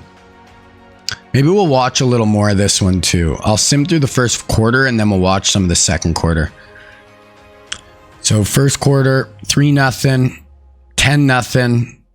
Okay, so Miami, what do we got here, guys? 13-0. Miami needs a drive. 10-yard penalty against the offense, 2nd and 19, 3rd and 15. Watch this play. Let's see if Snodgrass has something for us here. 3rd and very long. So many receiving options for this Miami team. Let's see if someone can get open here. Snodgrass drops back, slides, has to check that down. So no shot there. That is not going to be enough, obviously. Okay, we'll jump ahead. So honestly, Penn State could take a big commanding lead here, but they got it down to 3rd and 16 already. We'll watch some of this. So Miami needs to get off the field here. You cannot let Penn State get a big play here. QB drops back up over the top. He's got a wide open receiver. Beat his man. Oh my gosh, down to the 5-yard line. Wow, beat the press, gets up over the top. I really liked this Miami team coming into this one, but they look like they are in trouble here. About to be down 20-0. 19-0, 20-0. There it is. Okay, Miami needs something going here. 13-yard catch, 5-yard rush. Incomplete. 4th and 4. They're going to punt. No, they went for it. Oh, okay, they went for it. That they kind of needed to, honestly. 1st and 10, 2nd and 8, 3rd and 4. Okay, we're going to watch the rest of this Miami drive. They need to get on the board here. Empty backfield, Snodgrass in at QB. They need it desperately here. Gonna bring a guy over, gonna quads to the top of your screen. Little fake screen. Getting pressure, has to check that down. You gotta get there. No, he's gonna be about a yard short. Snodgrass has 60 yards passing, so they have just really struggled here as far with getting their offense going. So here it is. This is almost the game. Like, you have a chance to score here. Cut it to 20-7. If you get stopped here, hand it off. Oh, he falls forward. He gets the first down. We'll keep watching this drive, see if they can punch it. And then we'll go to maybe the 4th quarter. So 20-0 here. They need to punch it. Miami, they're going to hand it off again. Got a bit of room. Maybe gains a yard, 2 yards there. 2nd and goal. Pistol. Gonna run stretch here. Linebacker comes and meets him. Gains maybe 2. 3rd and goal from the 4. Here it is. Is this 4-down territory as well, though? Will they go for it if they get stopped? They're going to motion a guy across, set up a swing pass. He's going to be in. So there it is. Miami desperately needed that touchdown, and they get it. So we're going to go to the end of the quarter here. Penn State doesn't score. So yeah, it's still 20-7. We'll go to the 4th quarter, see what Miami does. 26-7, 26-14, 35-14. Yeah, this one's probably over here. 3rd and 2, 30-yard rush. They got it down to like the 2-yard line. We'll see if they can punch it. Oh, no, that was a touchdown. Okay, so that was a touchdown. 35-20, 35-21. So Penn State, 3rd and 4. We'll watch this. Oh, I don't know why it didn't let me watch it. Okay, never mind. I wanted to watch that play, but they pick up the first down. 1st and 10, 3rd and 2. Okay, can I watch this play? Why is it simming through it? Okay, so something's going on with the Super Sim. It's not letting me actually jump in here. Still a little glitchy this game right now. 2nd and 8, 3rd and 5. Okay, so all I have to do it is go slow, jump to next play. Okay, now it'll let me watch it. I don't know why it wasn't there. Here's a big 3rd down, though. Maybe in field goal range. They're playing press man coverage, it looks like. Out on the edge, man. Oh, and this guy breaks the tackle, turns upfield. We've seen a few big plays from that white receiver for Penn State when we've been watching. So that is basically going to do it here. Unless something wild happens. 42-21. Yeah, Penn State is going to get this one done. Beat Miami on their home field, and they are going to advance to the college football playoff final. Okay, let's see the bracket. So Kansas State beats Oklahoma. So we have a Penn State, Kansas State final. We're going to watch her. Definitely wouldn't have seen this final before the season, but here we go. 89 versus 85. So Penn State should be the big favorite, but I mean, Kansas State made it this far. We'll see what happens. Okay, we're going to go through the 1st quarter here. So 1st quarter, 3-0 Kansas State, 10-0 Kansas State. So kind of a surprising 1st quarter there, but there we go. 2nd and 8, 3rd and 6. Okay, we'll watch this 3rd down here for Penn State. They need to get some points here. Whenever we'd watch that last game against Miami on 3rd down, Penn State was nails. So let's see what they can do. They're going to run draw. I hate that play call, but he breaks a tackle on the inside. Great job by Brandon Coles. Falls forward, 10-yard gain. That is massive. Keep the drive alive. Penn State definitely needs some points here. 3rd and 7 now. Let's see what we got. Trips to the top. In field goal range, but they're definitely going to want 7 here. Drops back. Oh, that's a pick. That could be a pick 6. Oh, he took an inside lane, but damn. Oh, he fumbled. And Penn State gets it back. Oh, my gosh. Kansas State with the pick. Could have been a pick 6 maybe. Instead, he fumbles and Penn State recovers. Holy crap. That was crazy. So now it's just 1st down Penn State. 2nd and 5, 3rd and 3. Watch the 3rd down. at about the 22, 23 yard line. 3rd and 3. They could run the ball here. No, they're going to pass right over the middle. Slant, breaks a tackle inside the 5. That's going to be a touchdown. Penn State. Great throw. They throw the pick, come back, recover it. That was wild. Turns it into a touchdown. We got a game here. So 10-7, 1st and 10, 2nd and 9, 3rd and 6. No, incomplete. So Penn State ball now, 2nd and 9. Fumble recovered by Kansas State. So Penn State fumbles now, 3rd and 6, Kansas State. Let's watch it. 3rd and 6 at about midfield. They're going empty here. 10-7, Kansas State drops back, slides up over the top. That should be picked. Throws it into danger. Definitely could have been picked off there. They don't come down with it. They are going to be forced to punt for Kansas State though. 2nd and 6, 3rd and 2. They pick it up. 2nd and 8, 3rd and 12. Ooh, not where you want to be if you're Penn State here. 3rd and long. Trips to the bottom. It drops back. Going up. Oh, that could have been picked again. Kansas State is doing a bunch on the back end. I like how their D is playing. Okay, we're going to go to the end of this quarter now. Watch some of that quarter. 14-10 now, 21-10. Oh, man. Okay, so Kansas State, you're going to need a better 3rd quarter here. 21-10, 21-16, 24-16, 31-38-16. Okay, so this one's probably over. 1st and 10. 3rd and 4, you pick it up with a 12-yard run. 2nd and 7, 3rd and 3. We'll watch this play. We'll watch some of this drive, but if they don't score here, this one's basically done. Okay, Kansas State, what do you got? What do you got? Okay, drops back, fires it in. Nice little throw on 3rd down. Keep the drive alive. 1st and 10, 3rd and 9 here. Another 3rd down. Let's see what they got. Midfield, need points. They're down 22 here, so it is absolute go time. Getting pressure. Oh my gosh, it hit the linebacker in the back of the helmet. Do you think you're going for this? Let's see.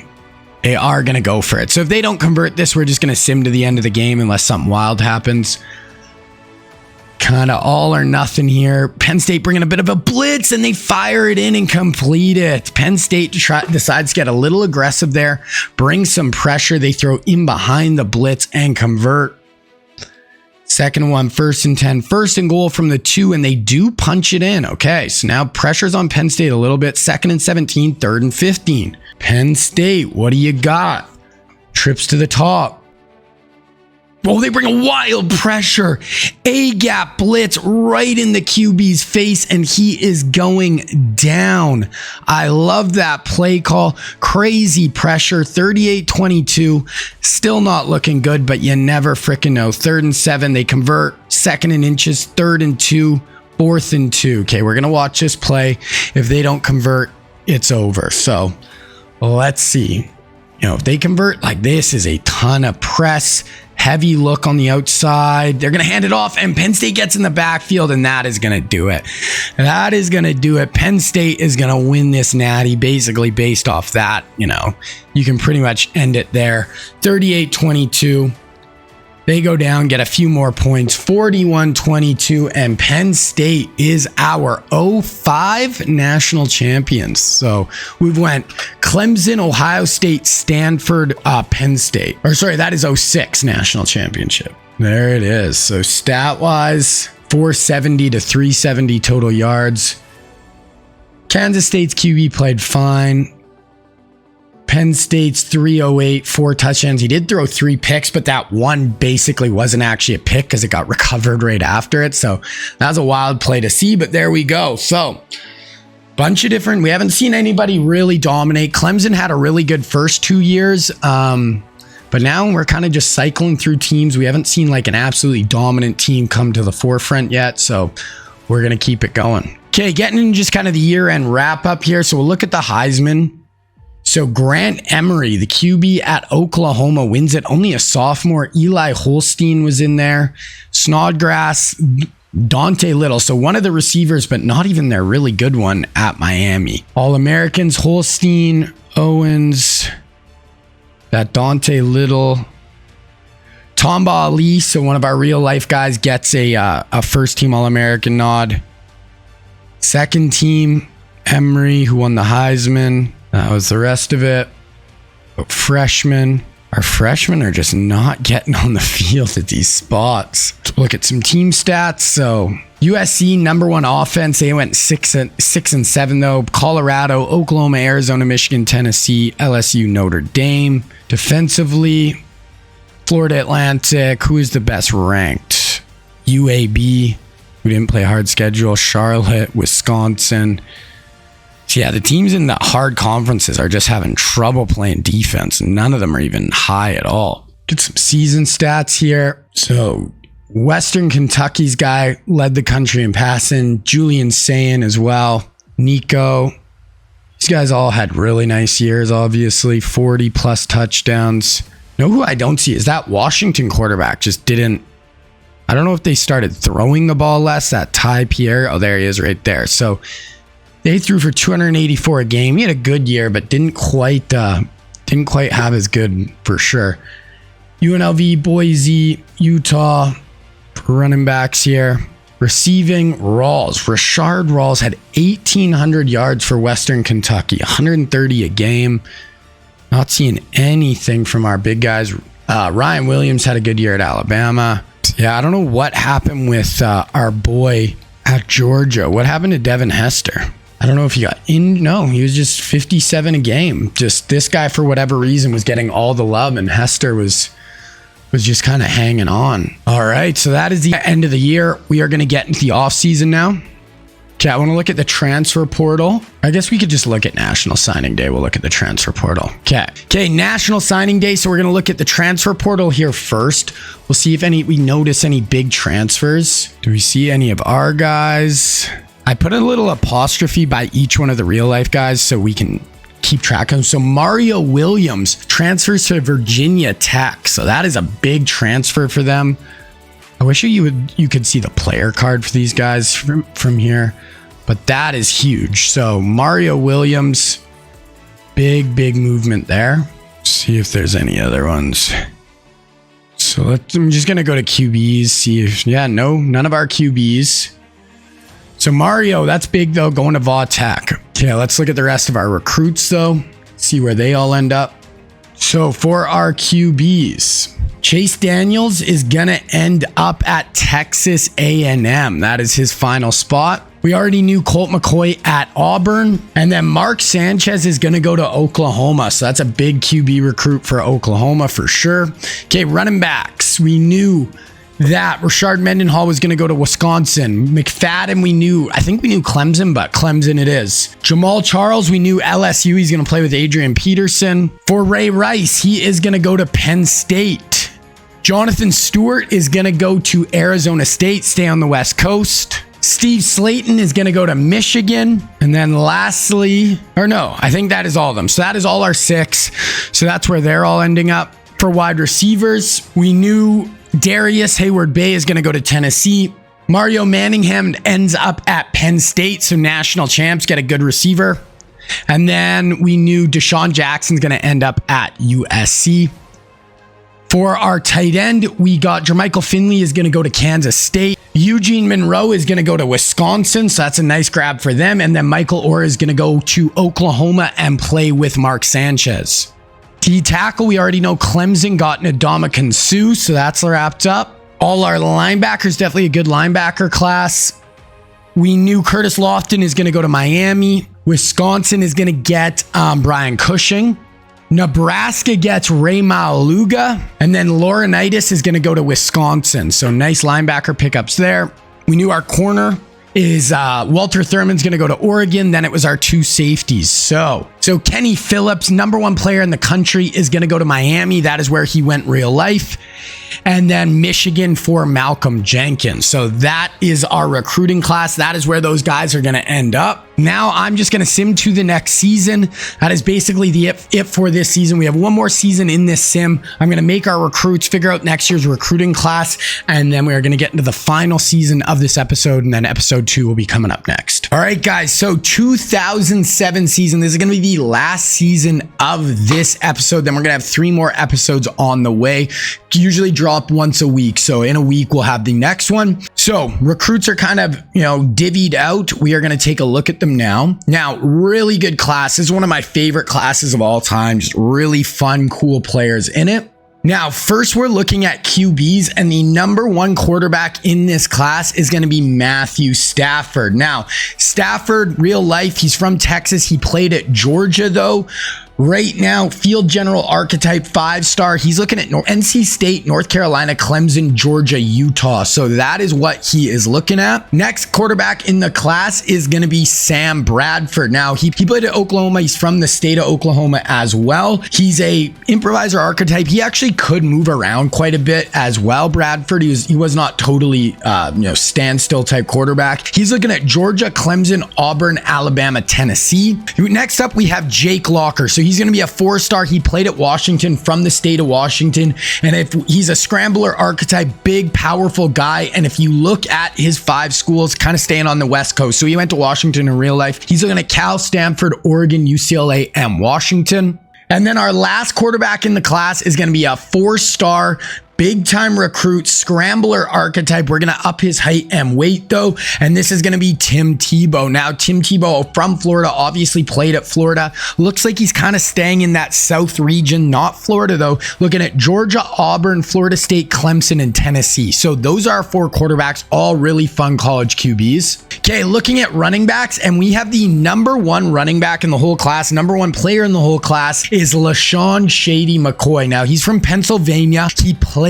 at Pittsburgh, and he's going to be an elusive back archetype, 5-star, number 1 player, and he's looking at Pitt, where he actually went, Ohio State, Penn State, Maryland, Boston College. Okay, number 2 running back in the class is going to be DeMarco Murray. Now, he went to Oklahoma. He is actually from Nevada, though. Looks like he's going to kind of stay in that area of the country. He's a little bit bigger than this guy, but we're going to up his height and weight, but he's a 5-star, number 8 player in the country. He's looking at Arizona, Texas A&M, Texas Tech, Ohio State, Alabama. Then next up, we have CJ Spiller. Now, Spiller is from Florida, but he actually played at Clemson, was a high pick by the Bills, had a good NFL career, was sick in college though. He's going to be an elusive back archetype, actually an athlete. He's a 5-star. He's looking at Georgia, Clemson, Alabama, Ohio State, and going out west to go to Stanford is his 5th option. And then our last running back is going to be a 5-star. He is from Ohio, went to Ohio State, and that is going to be Beanie Wells. Now, this version of Beanie is looking at Michigan, Wisconsin, Arizona, Oregon, Tennessee. So no Ohio State for him right now. Okay, moved on to wide receivers. And the number 2 player in the class, the number 1 wide receiver, is a 5-star wideout, and it is going to be Percy Harvin. Now, Harvin is actually from Virginia. This guy's a deep threat archetype. Harvin's a little shorter, but we're going to change that. Really explosive athlete. One of my favorite college football players of all time when he played at Florida, but he's looking like he's going to stay even up north or possibly even go out west. So he's looking at Michigan, Penn State, Michigan State, and then also Washington and Stanford. So that is what we're looking at for Percy. Okay, our next receiver prospect is going to be a 4-star. It is going to be Kenny Britt. Now, Kenny Britt is from New Jersey. He played at Rutgers. This guy's a little bit shorter. Britt's like 6'3", so we're going to up his height. But good prospect, 4-star. He had a good college career, was good in the NFL. He's looking at Michigan, Wisconsin, the Chippewas, Michigan State, Iowa State is his schools. And then our last receiving prospect is going to be Michael Crabtree. Now, he's from Texas, played at Texas Tech. One of the best college receivers of all time, was absolutely incredible. I think he won the Biletnikoff as a sophomore as the number 1 receiver in the country. This guy's a route runner archetype, and he's looking at Oklahoma, Texas Tech, Tulsa, Oklahoma State, Arkansas. So all kind of in that area, kind of similar schools on what he was looking at, including Tech, which is his number 2. Okay, moving on to offensive tackles, and the first one is gonna be Andre Smith. Now, Andre Smith is from Bama, played at Alabama. Big, powerful archetype. He's going to be a 5-star. Right now, he's looking at Kentucky, Wisconsin, Oregon, Michigan, and Clemson. And then the other one is going to be Trent Williams. Now, Trent Williams played at Oklahoma. He's actually from Texas. This is going to be a 5-star. He's a pass protector archetype, and he's looking at LSU, Auburn, Wisconsin, Mississippi State, and Oregon. That is it for offensive line. Then we go down to defensive ends, and we got 2. Now, the number 1 defensive end in the country is going to be Sergio Kindle. Number 3 overall player. He's going to be a 5-star. Now, Sergio's from Texas, played at Texas, but here he's looking at Miami, Alabama, Clemson, Florida, and Florida State. And obviously, he's more of an outside pass rusher. This guy's 280. Sergio's going to be more about the 245, 250 mark. Then next up, we have Brandon Graham. Now, Brandon Graham played at Michigan. He's from Michigan. This guy's going to be a 4-star recruit, power rusher, and he's looking at Ohio State, so might turn on Michigan. Also, Oklahoma, Notre Dame, Wisconsin, Oregon. Okay, moving down to D tackle, and we got 2 really good ones. The first one is going to be a 5-star recruit. It is going to be Gerald McCoy. Now, McCoy, 14th player in the country, power rusher archetype, really good interior rusher. He played at Oklahoma in real life. He's looking at Auburn, Clemson, Georgia, Ole Miss, Alabama. Then other 5-star interior rusher. He's from Florida, but he actually played at Georgia. He's going to be a speed rusher archetype. Both these guys really good interior rushers. This is Geno Atkins, and Atkins is looking at Georgia, Clemson, Auburn, Ohio State, Alabama. We only have 1 linebacker in this class, and it is going to be Brandon Spikes. Now, Spikes played at Florida. He's actually from North Carolina, though. This guy's a big 5-star middle linebacker prospect, one of the best players in the class, 13th ranked player nationally, and his number 1 school is Alabama, then Oklahoma, Texas A&M, Ohio State, LSU. Okay, moving on to corners, we have 2 corners. The first one is going to be a 5-star number 10 player in the country, slot archetype, and it is going to be Vontae Davis. Now, Davis is from DC. He actually played at Illinois, though, and his top 5 schools are going to be Michigan, LSU, Wisconsin, Alabama, Georgia. And then our second guy is going to be Richard Sherman. Now, Sherman is from California. He went to Stanford. He's going to be a 4-star recruit in the 68th overall, looking kind of 2 smaller schools up top with Arizona and Texas Tech. Then he's also got Alabama, A&M, and Oklahoma on his list. He's going to be a big press corner. We're going to up him to like 6'3", so very interested to see where Sherm goes. Now, our number 1 free safety in the class is going to be a 5-star, number 12 nationally, and this is going to be Myron Rolle. Now, Rolle played at Florida State, but he's actually from New Jersey. He's like a Rhodes Scholar, pretty interesting guy, and right now he's leaning Tennessee, Georgia, Clemson, A&M, Oregon. Then if we go strong safeties, we got 2 really, really fun ones. The first one is going to be Taylor Mays. Now, Mays is from the state of Washington, but he played at USC. This is going to be a 5-star recruit, 31st player in the country. We're going to up his size. He's going to be about 6'3", 215, and he's looking like he's going to stay on the West Coast with USC, UCLA, Arizona, Stanford, Cal. And then our last player in the class is, I actually had to make him a free safety. This player just fit him the best, is going to be Cam Chancellor. Now, Cam Chancellor went to Virginia Tech. He's from Virginia. This guy's going to be a 4-star recruit, going to somewhat smaller schools. He went to Vautech, so he wasn't like huge schools. And he's looking at Oklahoma, Tulsa, SMU, TCU, Kansas State. So that is where we're sitting with the recruiting class, guys. Really fun recruiting class, in my opinion. I'm definitely excited to see where all these guys end up. All right, getting into the season, and we got week 1 right here. So we're going to look at the top 25. We'll look at the best schools. So Oregon coming in as the number 1 team. They're a 90 overall. Penn State 89, who's defending national champs. Miami 90, 87, 85, 84, 86, 86. Michigan 90, Washington 89, 86, 95 for Bama. Bama is loaded. Ohio State 92. Man, Bama is just loaded. We'll see if they actually turn out here. But yeah, they look like they could be an absolute wrecking ball. We didn't see anything from Georgia there. I don't know how they're going to be this year.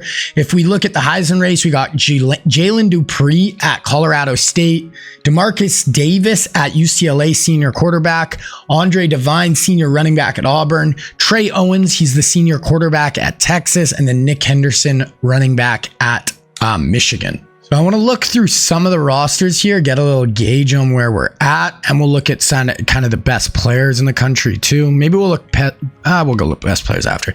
So Alabama, they're 95. They don't have one 95 player. I don't really know how that you get to that number. I guess they're just really deep again. Didn't have the best year last year, so we'll see if they're able to bounce back a little bit. Not great at quarterback. I don't know. I don't know if I buy them as a 95. Wide receiver, they're good, not great. They honestly haven't been getting a ton of like our real life guys either.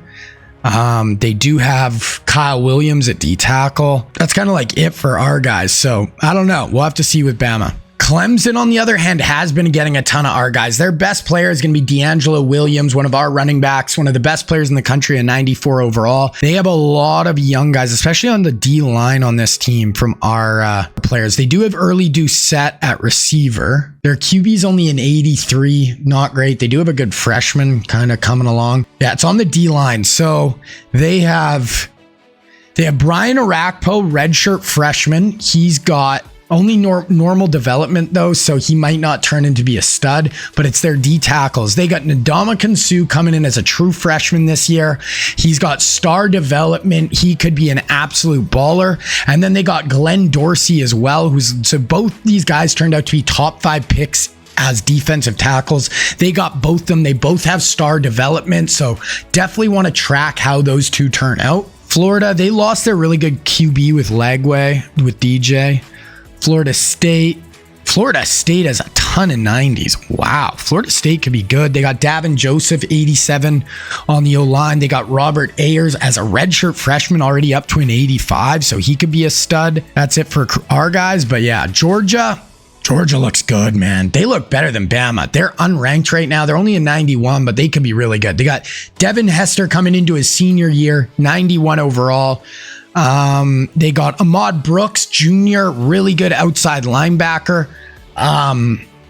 He's got star development trait as well. He's got a guy who can rush the passer and play, off-ball linebacker as well. You never know when these guys are going to transfer out too. They got Reggie Nelson, only a sophomore, going to be a good player for them. They got a young Pat White. Really excited to see what he can do at Georgia. Redshirt freshman. I think he has star development, a bunch of different abilities so far. Magician, option king, extender. So this guy's going to play very similar to Pat White in real life. I want to look. So they got a senior quarterback, and then they got 282 redshirt freshmen. So it's either going to be Pat White or this guy. He's got star development trait as well. So it's going to be a battle between these two to see who ends up to be the better player. Pat White does have the better abilities right now, but yeah, they're very close in prospects. So we'll have to see with those guys for sure. Keep going down. LSU, this is interesting. So they have 2 of our running backs. They got Jamal Charles. I think he is just, he does have star development, so we'll have to see how good he turns out. But the big one is going to be Adrian Peterson. He's only a redshirt freshman. He's already up to an 85 overall. He's got elite development, some really nice abilities as well. 5-star, 6'1", 230. So AP could end up being a really, really good player at LSU. So definitely going to have to keep our eyes on him. Miami, they got Santonio Holmes, one of the best players in the country right now, coming in as a junior. They have him and this Boodle, so they still have some really good receivers. They did lose Jeremiah Smith last year. They have a couple of 86 quarterbacks. This Snodgrass started for them last year. It looks like it's going to be Mac Dillard or Jude Anderson though. So we'll see, but I'd like to see Santonio Holmes put up some big numbers. I don't know if they have any of our other guys, but definitely keep our eyes on those on him this year. Michigan, I think they got a pretty good team. Oh, Derek Harvey, only a true sophomore, didn't even get redshirted. He's up to an 89 overall. So this guy, he's got elite development, really good abilities there. 6'5", 260, looks like an absolute freak show on the edge for Michigan. They also have young Ted Ginn Jr., 98 speed, only a redshirt freshman. I think, let's see his development as well. He's got elite development, Ted Ginn Jr., some nice abilities as well for him. So he looks like he could turn out to be really, really good. Keep going down. Notre Dame, they got Lawrence Jackson, who's up to an 83, only a junior. I feel like they got Sean Merriman, but he might have transferred out. Moving on to Ohio State. They got Norden, who's a 91 junior. So they have a good quarterback. The big guy, there's two guys I really want to keep an eye on them. They have Jamarcus Russell, who's a sophomore. So if Norden leaves for the draft early, this Air Noland is going to be gone. Jamarcus Russell could start as a junior, which I would really like to see. It'd be fun to see him get on the field. 6'6", 265. I think he's got decent development, impact development. I don't really know how that works. What's better between impact, all those different developments. As long as they're not normal, I'm assuming it's better though. So, and then the other one I want to keep an eye on here is they got Larry Fitzgerald. So he's going to be one of their 2 receivers this year. They got a couple of juniors. Larry really hasn't got much run yet. He's got star development trait. He's 6'3". He's got some really good abilities. So I want to see Larry have a big year for Ohio State this year. Oklahoma, they just got a nice QB prospect in Mark Sanchez. They got a good group of freshmen coming in though. So we'll have to see. I don't know if Mark is ever really going to play here. They have a good group of QBs right now. So we'll have to see with that. They have a good roster though. Bunch of 90s. Not a lot of our guys, I don't think, are real life guys, but definitely some. Oh, they got Michael Orr, freshman, 81 overall. So good player there. Oregon, good team, 90 overall. D tackle, wide receiver. Do they have a QB? Not much at QB right now. They do have Calais Campbell, 84 already as a redshirt freshman, 6'7", 300 pounds. Should be a good player for them. Penn State, really good team, defending national champs. I don't know if they have any of our real life guys, but definitely a good squad. Tennessee, they have really good offensive linemen. Their O-line is nasty. Wide receiver, they have a ton of 90s. They have a good QB with this Sean Lackey, only a sophomore. So I don't know. This Tennessee team looks really strong.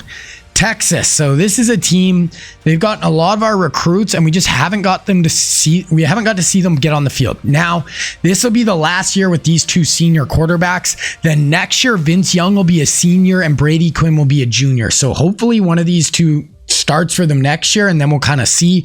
Kind of hoping Vince Young starts for a year and then Brady Quinn starts for the second year. And then this year they also are starting Reggie Bush. Now he's a true junior, hasn't played a ton yet, but hopefully he can step in. 94 speed, really athletic.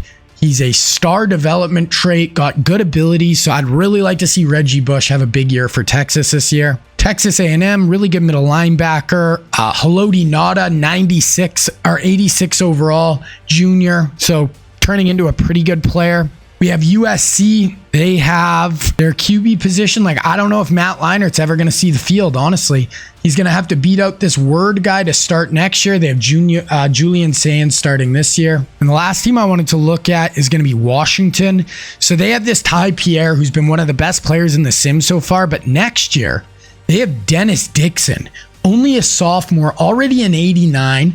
He looks like he might even turn into being a better player than Ty Pierre. He probably will start for 2 years. Star development trait, 6'3", really good ratings, some nice abilities. So I think Dennis Dixon, they have 2 really good QBs. They are just going to move right to Dennis, and he's going to be an absolute he's going to be dynamite for him. So that is where we're sitting with some of the teams. I just want to look at some of the players. So Ty Pierre, Norden, some of the best QBs. Dennis Dixon is our best real life QB right now. Chris Leak as well at Arkansas, only a sophomore, 86 overall. He looks like he's going to be a good player. Brady Quinn, Vince Young coming up as well. DeAngelo Williams, 3rd best running back in the country. Our best created running back right now, real life guy. Moving our way down, some of these guys are pretty young. Reggie's a junior, he just hasn't got the playing time to really get super, super good. Best 2 receivers in the country are Santonio Holmes and Devin Hester, so both look really good. We got Brandon Marshall at Wisconsin as well, 6'5", 196, big athletic, physical archetype, some really nice abilities, so we'll have to keep our eye on him, see if he has a big year at Wisconsin. That is kind of our big time receivers right now. Tight end, Fred Davis, is a redshirt freshman, 87 overall already at Cincinnati. So went to a smaller school, impact development trait, really good abilities, 5-star. He looks like he could be really good at Cincinnati. Defensive ends, here's what we're kind of looking like. Oh, one guy I wanted to look at Mario Williams at Virginia Tech. Is this him right here? No. I'd have to go to Virginia Tech after, just because he transferred there. I wanted to see how good he's actually turning out. Derek Harvey, we looked at him at Michigan. He looks like an absolute freak. The rest of DN's D tackles. Here's what we're rocking with. Left outsides, here's the best in the country. Middles, really good middle linebackers right now. Right outsides.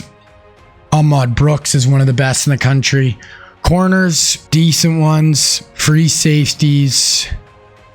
Strong safeties, not even 190 strong safety. Okay, I want to look at Virginia Tech because I'm pretty sure that was where Mario Williams went. So they have Lawrence Timmons on the inside too, and they do have Mario Williams. So he's only a sophomore, 6'6", 295, absolutely massive. He's got elite development. Definitely only a sophomore and he's that high overall. That's pretty good. So we're definitely going to have to keep our eye on him and Lawrence Timmons, like only a sophomore as well. So they have 2 studs on their defense. Okay. So that is kind of all our preseason stuff. We are going to now go to the mid-season point. We're going to look at recruiting, look at kind of the top 25, see how all the teams are doing. All right. So we're at kind of this week 10 mid-season back end half of the season point. We're going to look at recruiting here. So looking at our QBs, and first up we have Matt Stafford, and he commits to Tennessee. So Tennessee gets the #1 overall quarterback, absolute stud, gonna head there. Then we go Sam Bradford, and he commits to Georgia. So it's down to Georgia, Bama, Florida. Georgia edges them out. They are gonna get Sam Bradford. Then for the third quarterback, it is going to be Jake Locker, and he's going to go to his real alma mater. He's going to go Washington over Stanford. So they're going to go from that Ty Pierre. Then they're going to have Dennis Dixon. Then they're going to have Jake Locker. So absolute QB factory right now for them. Then we go to Tim Tebow, and he's still alive. Few options still for him. It's looking like Georgia most likely, then Florida State or Auburn. So they could go from Pat White to Tim Tebow, which I would like to see for sure. Next up, we have running backs, and the #1 running back and #1 overall player in the class, LaShawn McCoy. He's looking at West Virginia, Penn State, Maryland. So all 3 of those schools still in the running. Then we have DeMarco Murray. He is committed to Oklahoma. So his real life school, that's where he's going to end up. Then we have CJ Spiller, big 5-star back, and he is going to go to Georgia. So he picks Georgia over Florida State. He is locked in there. And then lastly, we have Beanie Wells. In real life, he's an Ohio State guy. Here he picks Michigan over Ohio State. They get a good 4-star running back. Okay, moving on to wide receivers, and the #1 wide receiver in the class, #2 overall player, Percy Harvin, is looking like it's going to be most likely Penn State, with Michigan and Washington rounding out his top 3. For Kenny Britt, he is going to go to Wisconsin. So they have I think they've got a few. I think they have Dwayne Jarrett. They have Brandon Marshall. Now they're going to get Kenny Britt. So they've got a bit of a receiver factory at Wisconsin brewing. And then our last one is going to be Michael Crabtree. So Crabtree's going to join Oklahoma, who's gotten, well, what QB did they get? Because they got DeMarco Murray. They got Michael Crabtree. Oh, they didn't get one of the QBs. I thought they did, but that's still a really good haul for them so far. Okay, then for our offensive lineman, Trent Williams is going to pick LSU. So is LSU, Oregon, or Wisconsin? #1 offensive lineman, he's going to go there. Then Andre Smith, he is still up in the air. He's looking at Kentucky, Washington, Nebraska. Okay, moving on to defensive ends. The #1 defensive end in the country is going to go way away from kind of where he's from, and he's going to go to Michigan. So Michigan over Miami and Clemson, #3 player in the class. That's where he's going to end up. Then Brandon Graham, he is still up for, up for play. He's looking at Ohio State, Oklahoma, Stanford. Ohio State looks like they have the inside track. Moving on to D tackles. First up, we have Gerald McCoy, and he's going to commit to Auburn. So he's down to Auburn and Alabama. He's going to go to Auburn. Then Geno Atkins, he's still up for grabs, and he's looking at Auburn, LSU, Bama. So Auburn could get both of these tackles. They could get Gerald McCoy playing beside Geno Atkins. Next up, we have Brandon Spikes, and he commits to Bama. It was Bama, LSU, Oklahoma. They get the 5-star middle linebacker, best linebacker in the class, going to Bama. For cornerbacks, the number one cornerback in the class, Vontae Davis, is going to head to Michigan. So he's going to be a Michigan man. Pick them over Wisconsin. And then for our guy, Richard Sherman, he is going to commit to Texas Tech. So it's down to Texas Tech or A&M. Sherman is going to go to Tech. For our number one free safety, Myron Roll, he is going to commit to Georgia. So it's down to Georgia, Clemson, and Tennessee. He's going to head to Georgia. Then for our guy, Cam Chancellor, he's going to go to Oklahoma. So Oklahoma's been getting a ton of these guys. He's going to head there. 4-star recruit. Going to Oklahoma. I like it. Oklahoma's getting a lot of our guys here. And then lastly, we have Taylor Mays. And Taylor Mays, Spurs USC. It was either Spurs USC. It was either SC or Stanford. Also, Boise State was in the mix, but he is going to end up at Stanford. Big 5-star recruit. So that is it. We're going to look at the recruiting one more time at the end of the season. Okay, let's look at the Heisman watch right here. So Sean Cheeks at Notre Dame leading the way. Then we have Steven Sexton, an 83 sophomore receiver. Emmett Dobbs, junior 80 overall quarterback. Caleb McCreary is 78. And Zach Wiggum at Bama. Looks like he's their starting quarterback probably. He's there as well. So that is where we're sitting. We'll see how that actually turns out though. Look at the top 25 here. Stanford 8-0, TCU, Ohio State, Notre Dame, Oregon, A&M, Penn State, Georgia jumped up. They were unranked at the start of the year. Colorado State, Oklahoma, Bama, West Virginia. So that's our top 12 right now who'd make the playoff. And we got BYU, Clemson, NC State, Tech, Maryland, LSU 7-1. They're not in the top right now. Michigan 6-2. So some good schools on the outside looking in, but trying to get their way back into that top 25 or top 12 to get into the playoff. Right now, we can just look at the bracket. Obviously, it's just kind of a mix of what we just seen. So, okay, so maybe it's not actually, so they must pick it based off something else because Bama was in the top 12. They're not in it. So that's what the bracket is looking like right now. Interesting. Okay, so let's just look at some of the team stats. So number one offense right now is going to be Georgia, then Baylor, NC State, USC, Kentucky, Alabama, LSU. Defensively, Ohio State, Kansas State are the top two, and they're both ranked. So Ohio State, really good defense right now. Notre Dame, number 4 team. Georgia. Sometimes we don't see those really highly ranked teams high up on those lists, so that's good to see. Some boys are playing defense out there. Okay, let's look at just some of the stats right now, and then we'll look at this again at the end. So here's kind of the top quarterbacks. Ty Pierre up there. That's kind of what we're looking like. Rushing. That's where we're at. Adrian Peterson and Reggie Bush both having nice years. So both around 500 yards, 69 to 67 yards per game. It seems like teams just do not run the ball a lot in this game right now. So they're not getting a ton of run, but they're doing work. Are they getting any receiving yards? He's got 154. Let's see if Reggie's getting any receiving yards. Reggie is getting only 46. They are not using him in the pass game at all. As far as receiving, I was hoping we'd see Devin Hester or Santonio. Okay, there's Ted Ginn Jr. So as a redshirt freshman, Ginn is going off. 18 yards per reception, 14 touchdowns. Holy crap. Hester is having a decent year, 92 a game. 92 a game for Ginn as well. So Ted Ginn looks like he's going to be a freak at Michigan. Okay, we are going to sim to conference championship. We'll see if there's any good conference championship games, and if not, we'll just go to the playoff. Okay, conference championship weekend. UTEP Liberty, TCU Utah, A&M Georgia, Charlotte, Penn State, Maryland, Stanford, NC State. So none of those games really grab me like we got to watch that game. So we're just going to go to the playoff. Okay, let's look at the college football bracket. So this is the final bracket. We got Utah, NC State, A&M, and Maryland as our buys. And we got Wisconsin, Bama, USC, Charlotte, Cal, Stanford, Baylor, TCU. So no Georgia or Ohio State made it. Bama does get in. USC went up to the number 2 seed, right, in the country, but they're the 5th seed in this. So no Washington. So Washington didn't make it in Ty Pierre's senior season. Okay, we're gonna sim one more week, and then we'll watch one of the second round games. Okay, so let's look at the bracket again. So Bama goes down to Wisconsin. So we got Wisconsin, Utah. USC loses to Charlotte, NC State, Stanford A&M, Maryland, TCU. Wow, what a group. Not the most blue blood of schools at all, but we'll see what we can do. Wild. Okay, so what game jumps out? Maybe Stanford A&M or Wisconsin. We'll go Wisconsin, Utah. Utah's the number 1 overall seed, so we'll watch Utah.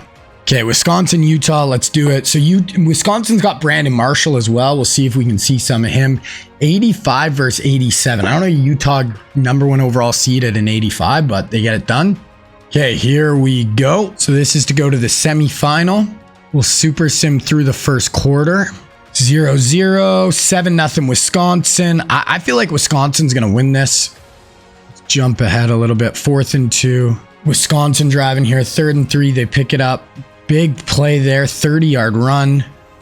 Was that a touch? 26-yard touchdown. So we have a 14-0 lead Wisconsin.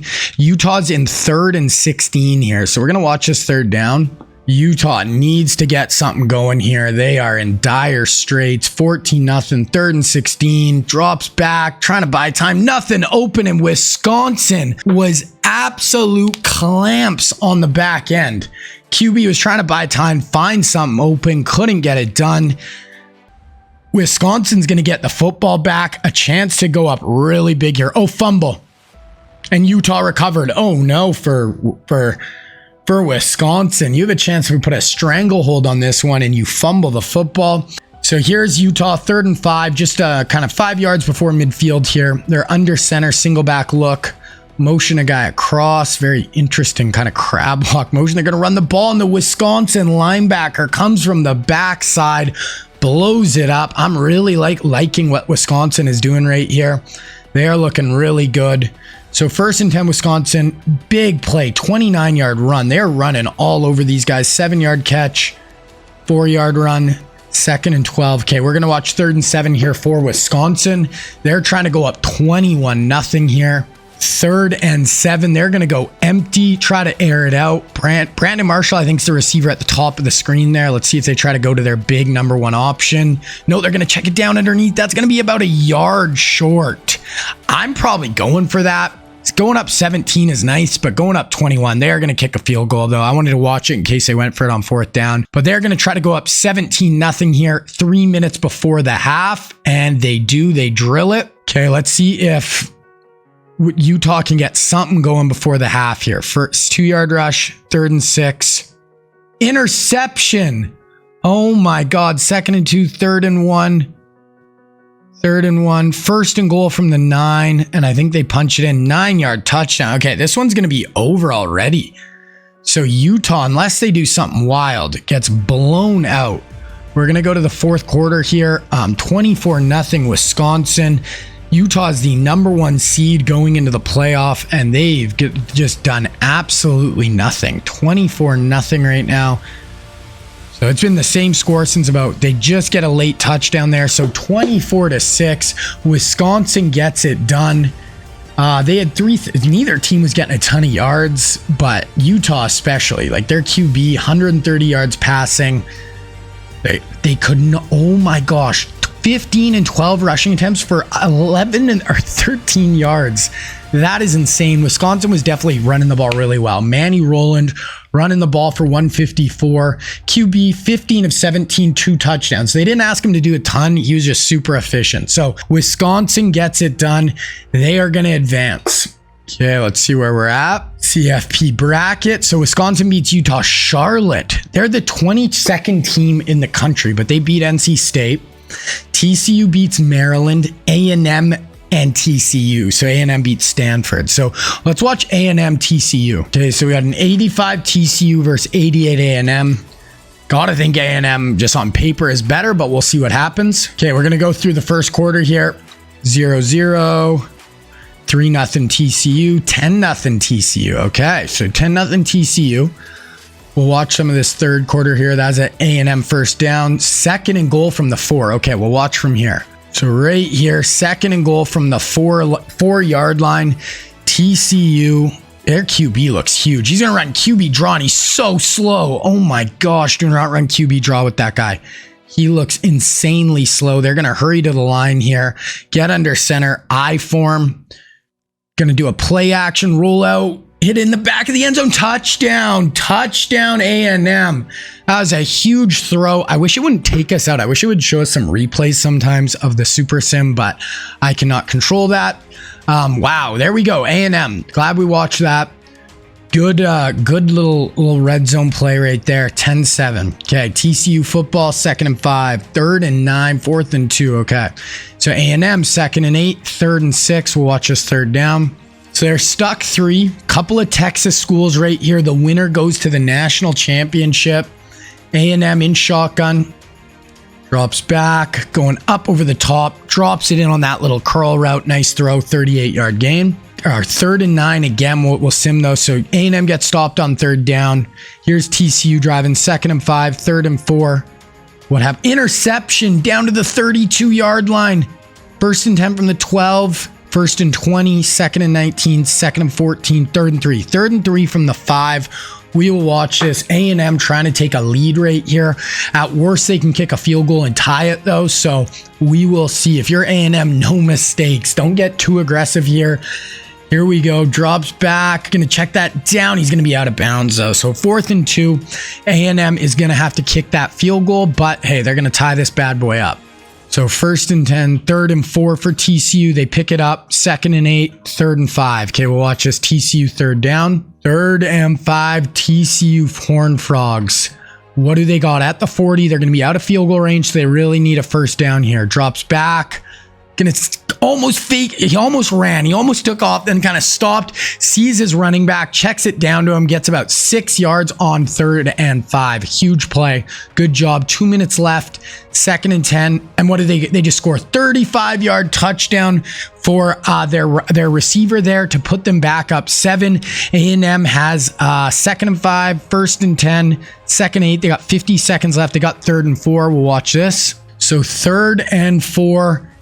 A&M, I don't know what was going on there. They were going wildcat, but someone I think was offside. That whole play just looked off. Yeah, someone was offside. I don't know what was happening there. That whole play just looked very weird. Okay. Somehow A&M's quarterback was offside. There's been some weird stuff with wildcat where they'll put the other team's quarterback in. It's been really weird. I've noticed in the Super Sim. Okay, 3rd and 4 here for A&M. We'll check this out. QB trips to the top, drops back. Nice throw. First down, holds on, uses their last timeout. So no timeouts left for A&M. For them, I think you got to think field goal here. You can try to get end zone, but you need 30 yards in 15 seconds, no timeouts. Oh, halftime. They had a 24-yard reception, but ran out of time. So that would have put them down inside like the 5-6 yard line, but they ran out of time. Okay, I'm going to sim through the 3rd quarter here, and then we'll get into the 4th. So 17-10, still 17-10, 17-10, nothing happening. Okay, so 17-10 still. In the 4th quarter, 2nd and 5, TCU, 1st and 10, 2nd and 7 from the 12, 3rd and 5 from the 10. Watch this. So TCU trying to go up 14 right here with 8:33 left. A&M, you need to hold them to 3 or create a big play here. TCU drops back, gonna go end zone touchdown, gets him on the little out route. Looks like A&M was playing man coverage. No shot right there, breaks to the sideline, waltzes into the end zone, and TCU is up 14 now. A&M needs to get something going. There's a 12-yard reception. 2nd and 10, 3rd and 10. So here is a massive 3rd down for Texas A&M. They need a conversion here. TCU 14 points, 7:45 left. What do you got, A&M? Drops back, stands in the pocket, going up over the top. Oh, tries a jump ball down the seam. I liked he was getting aggressive, kind of into double coverage there though. Not able to convert. 1st and 10, First and 20, first and 15, a lot of penalties going on. Second and 15, third and 10, TCU. They're going to punt back to A&M. They get a first and 10, second and 4, first and 10, second and 9, third and 8. Third and 8 here for A&M. We're going to watch this. And then if they don't convert, we'll probably super sim till the end of the game. So this is kind of the play of the day for A&M here. They're bringing a blitz. Oh, that's a pick six. That is a pick six. Throws it at the little hitch route. And the TCU cornerback steps in front for the pick six. And that is going to put this one away. TCU books their ticket to the national championship. We are just going to go to the end of the game here. So they're up 31-10. We'll see if A&M can get anything late. No, A&M just kind of gets blown out here. TCU gets it done, wins the Peach Bowl. They're going to the Natty. TCU only had 281 total yards, 382 for A&M. So they actually kind of outplayed them on offense, but not enough. Okay, so here it is, national championship. Let's see who it is. It is going to be Wisconsin TCU. So 12-3 versus 13-3. I kind of like Wisconsin. I thought they looked really good in that game we watched of them. So we're going to check this out. Okay, TCU Wisconsin. So 85 versus 88. But both games we've watched so far, the lower overall team has won pretty handedly. So we will see. Okay, we're going to sim through the first quarter here. 0-0, 0-0, 0-0. Man, the offenses are kind of struggling in this super sim right now, especially this season. Okay, we got a 3rd and 8 here. We'll watch this. Wisconsin 3rd and 8 from their own 23-yard line. Let's see if they can convert. You're going to run draw. I hate that. Why are you running draw? TCU football. Can they get anything going? No, they're going to punt. 2nd and 8. 1st and 10, 2nd and 12, 3rd and 12. They do finally pick up a conversion, 17 yards, 3rd and 5. Okay, we'll watch this 3rd down for Wisconsin.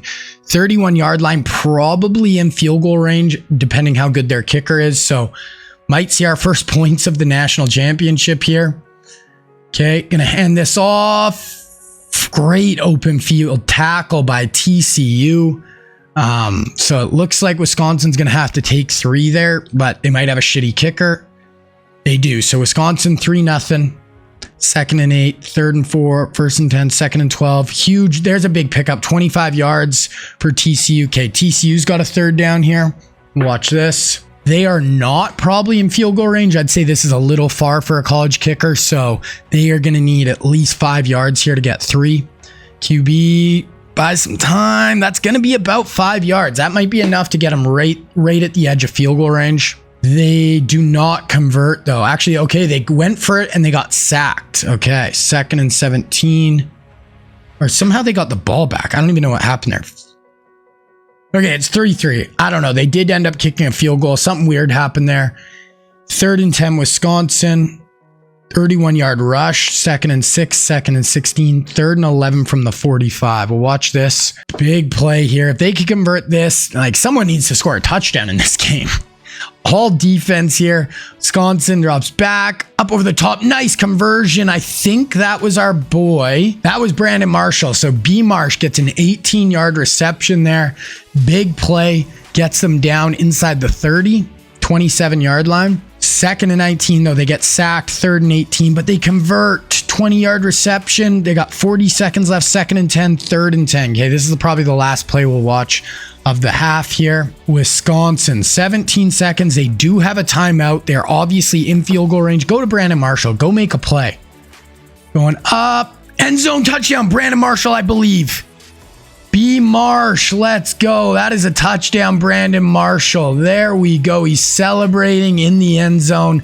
First touchdown of this national championship is Brandon Marshall for the Badgers. There we go. I haven't even watched a replay ever, but maybe we'll watch a little replay just because first time we're seeing one of our real life guys actually make a big time play here. So B. Marsh just running a little skinny post, beats him on the inside. Nice little jab step, fires it in. Low catch right there. Brandon Marshall, touchdown, Badgers. Okay, we're going to go through the end of this quarter, obviously, and we're going to go to the fourth. So 10-3, 17-3, 17-6. So Wisconsin looking like they have a bit of a stranglehold here. They're going to punt here. TCU needs to get something going. There's a 14-yard reception. 2nd and 7, 3rd and 12, 1st and 10. They pick it up. 2nd and 7, 1st and 10. 2nd and 7, 1st and 10 at the 13. 2nd and 6. We're going to watch from here. So 2nd and 6 inside the 10-yard line. TCU desperately needs a touchdown here. 7 minutes left. Horned Frogs off the scoreboard touchdown wise. It's go time. It's picked. I was going to say it looked like it could have got picked, and it is. Wisconsin, huge play along the goal line. The Badgers. Here we go. That is tough for the Horned Frogs. That is not what you want to see, and the Badgers are hyped. That might do it. That might book their ticket. We'll keep going here. 3rd and 15. They are going to punt. So TCU, you're still in it, but you need to make some plays. 3rd and 7, 4th and 3. They kick another field goal. So now they're down 8. Wisconsin football, 3rd and 2. They pick it up and they get a 25-yard run. 2nd and 12, 3rd and 15, -3. 4th and 14. Are they field goal range? They are not. 26-yard punt. TCU has a chance to go tie this here with 1:24 left. 2nd and 7, 3rd and 12. Here it is. Natty on the line. Can they make a play? They're down 8. Oh, they just got a lot of runoff there. So they have 30 seconds left. 3rd and 12. You better snap this football, brother. Why are you letting the clock wind down? Up over the middle. Incomplete. So they have one more shot here. We'll watch it. This is the game right here. 4th and 12. They do have 2 timeouts if they can get some yards, but they need about 65 yards in 20 seconds here. TCU up over the top. Oh my God. What just happened? Blown coverage in the Natty. Oh my gosh. How did he get so open? I do not understand how Wisconsin let that happen. They are luckily for them up 2, but how do you let that guy go wide open down the seam? There is no one within 20 yards of him on freaking 4th and 15. Just absolute blown coverage in the national championship. TCU, a 2-point conversion away from tying it right here. This would be insane. That's our first touchdown of the day. They're going to run read option, and he's in. Looked like Wisconsin had a chance at a tackle there, but instead, TCU is in, and we are going to get overtime here. So let's go OT. 1st and 10, pass drop. So 2nd and 10, 2nd and 5, 3rd and 3. 3rd and 3, Wisconsin. Here we go. You do not want to kick field goals here. You want touchdowns, put the pressure on them.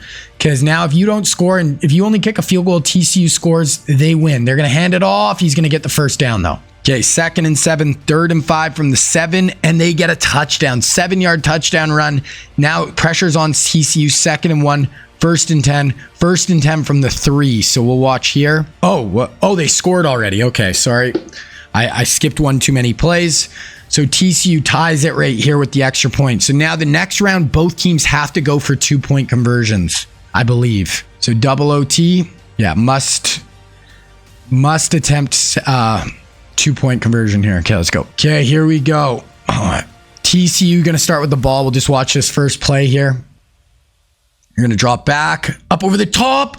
Oh my gosh, what a throw inside the 5-yard line. Okay, we're going to go. What a throw inside that's at the 3. That was Robert Meacham. They have Robert Meacham. Okay, so they score and they get the 2-point conversion. And Wisconsin scores a 25-yard touchdown run the next play. I didn't realize TCU had Robert Meacham.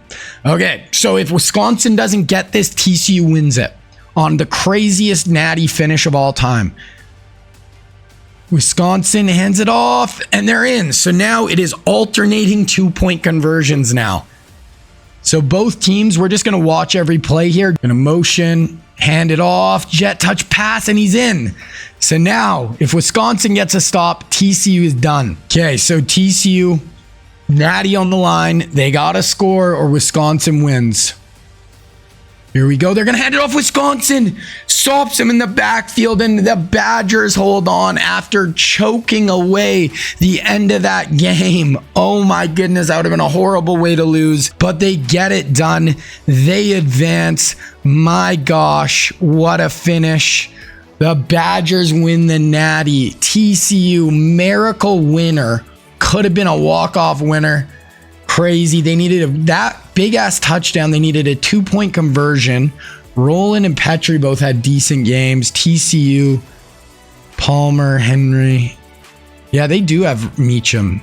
Their QB honestly played kind of good at the end of the game. He was pretty bad through the start.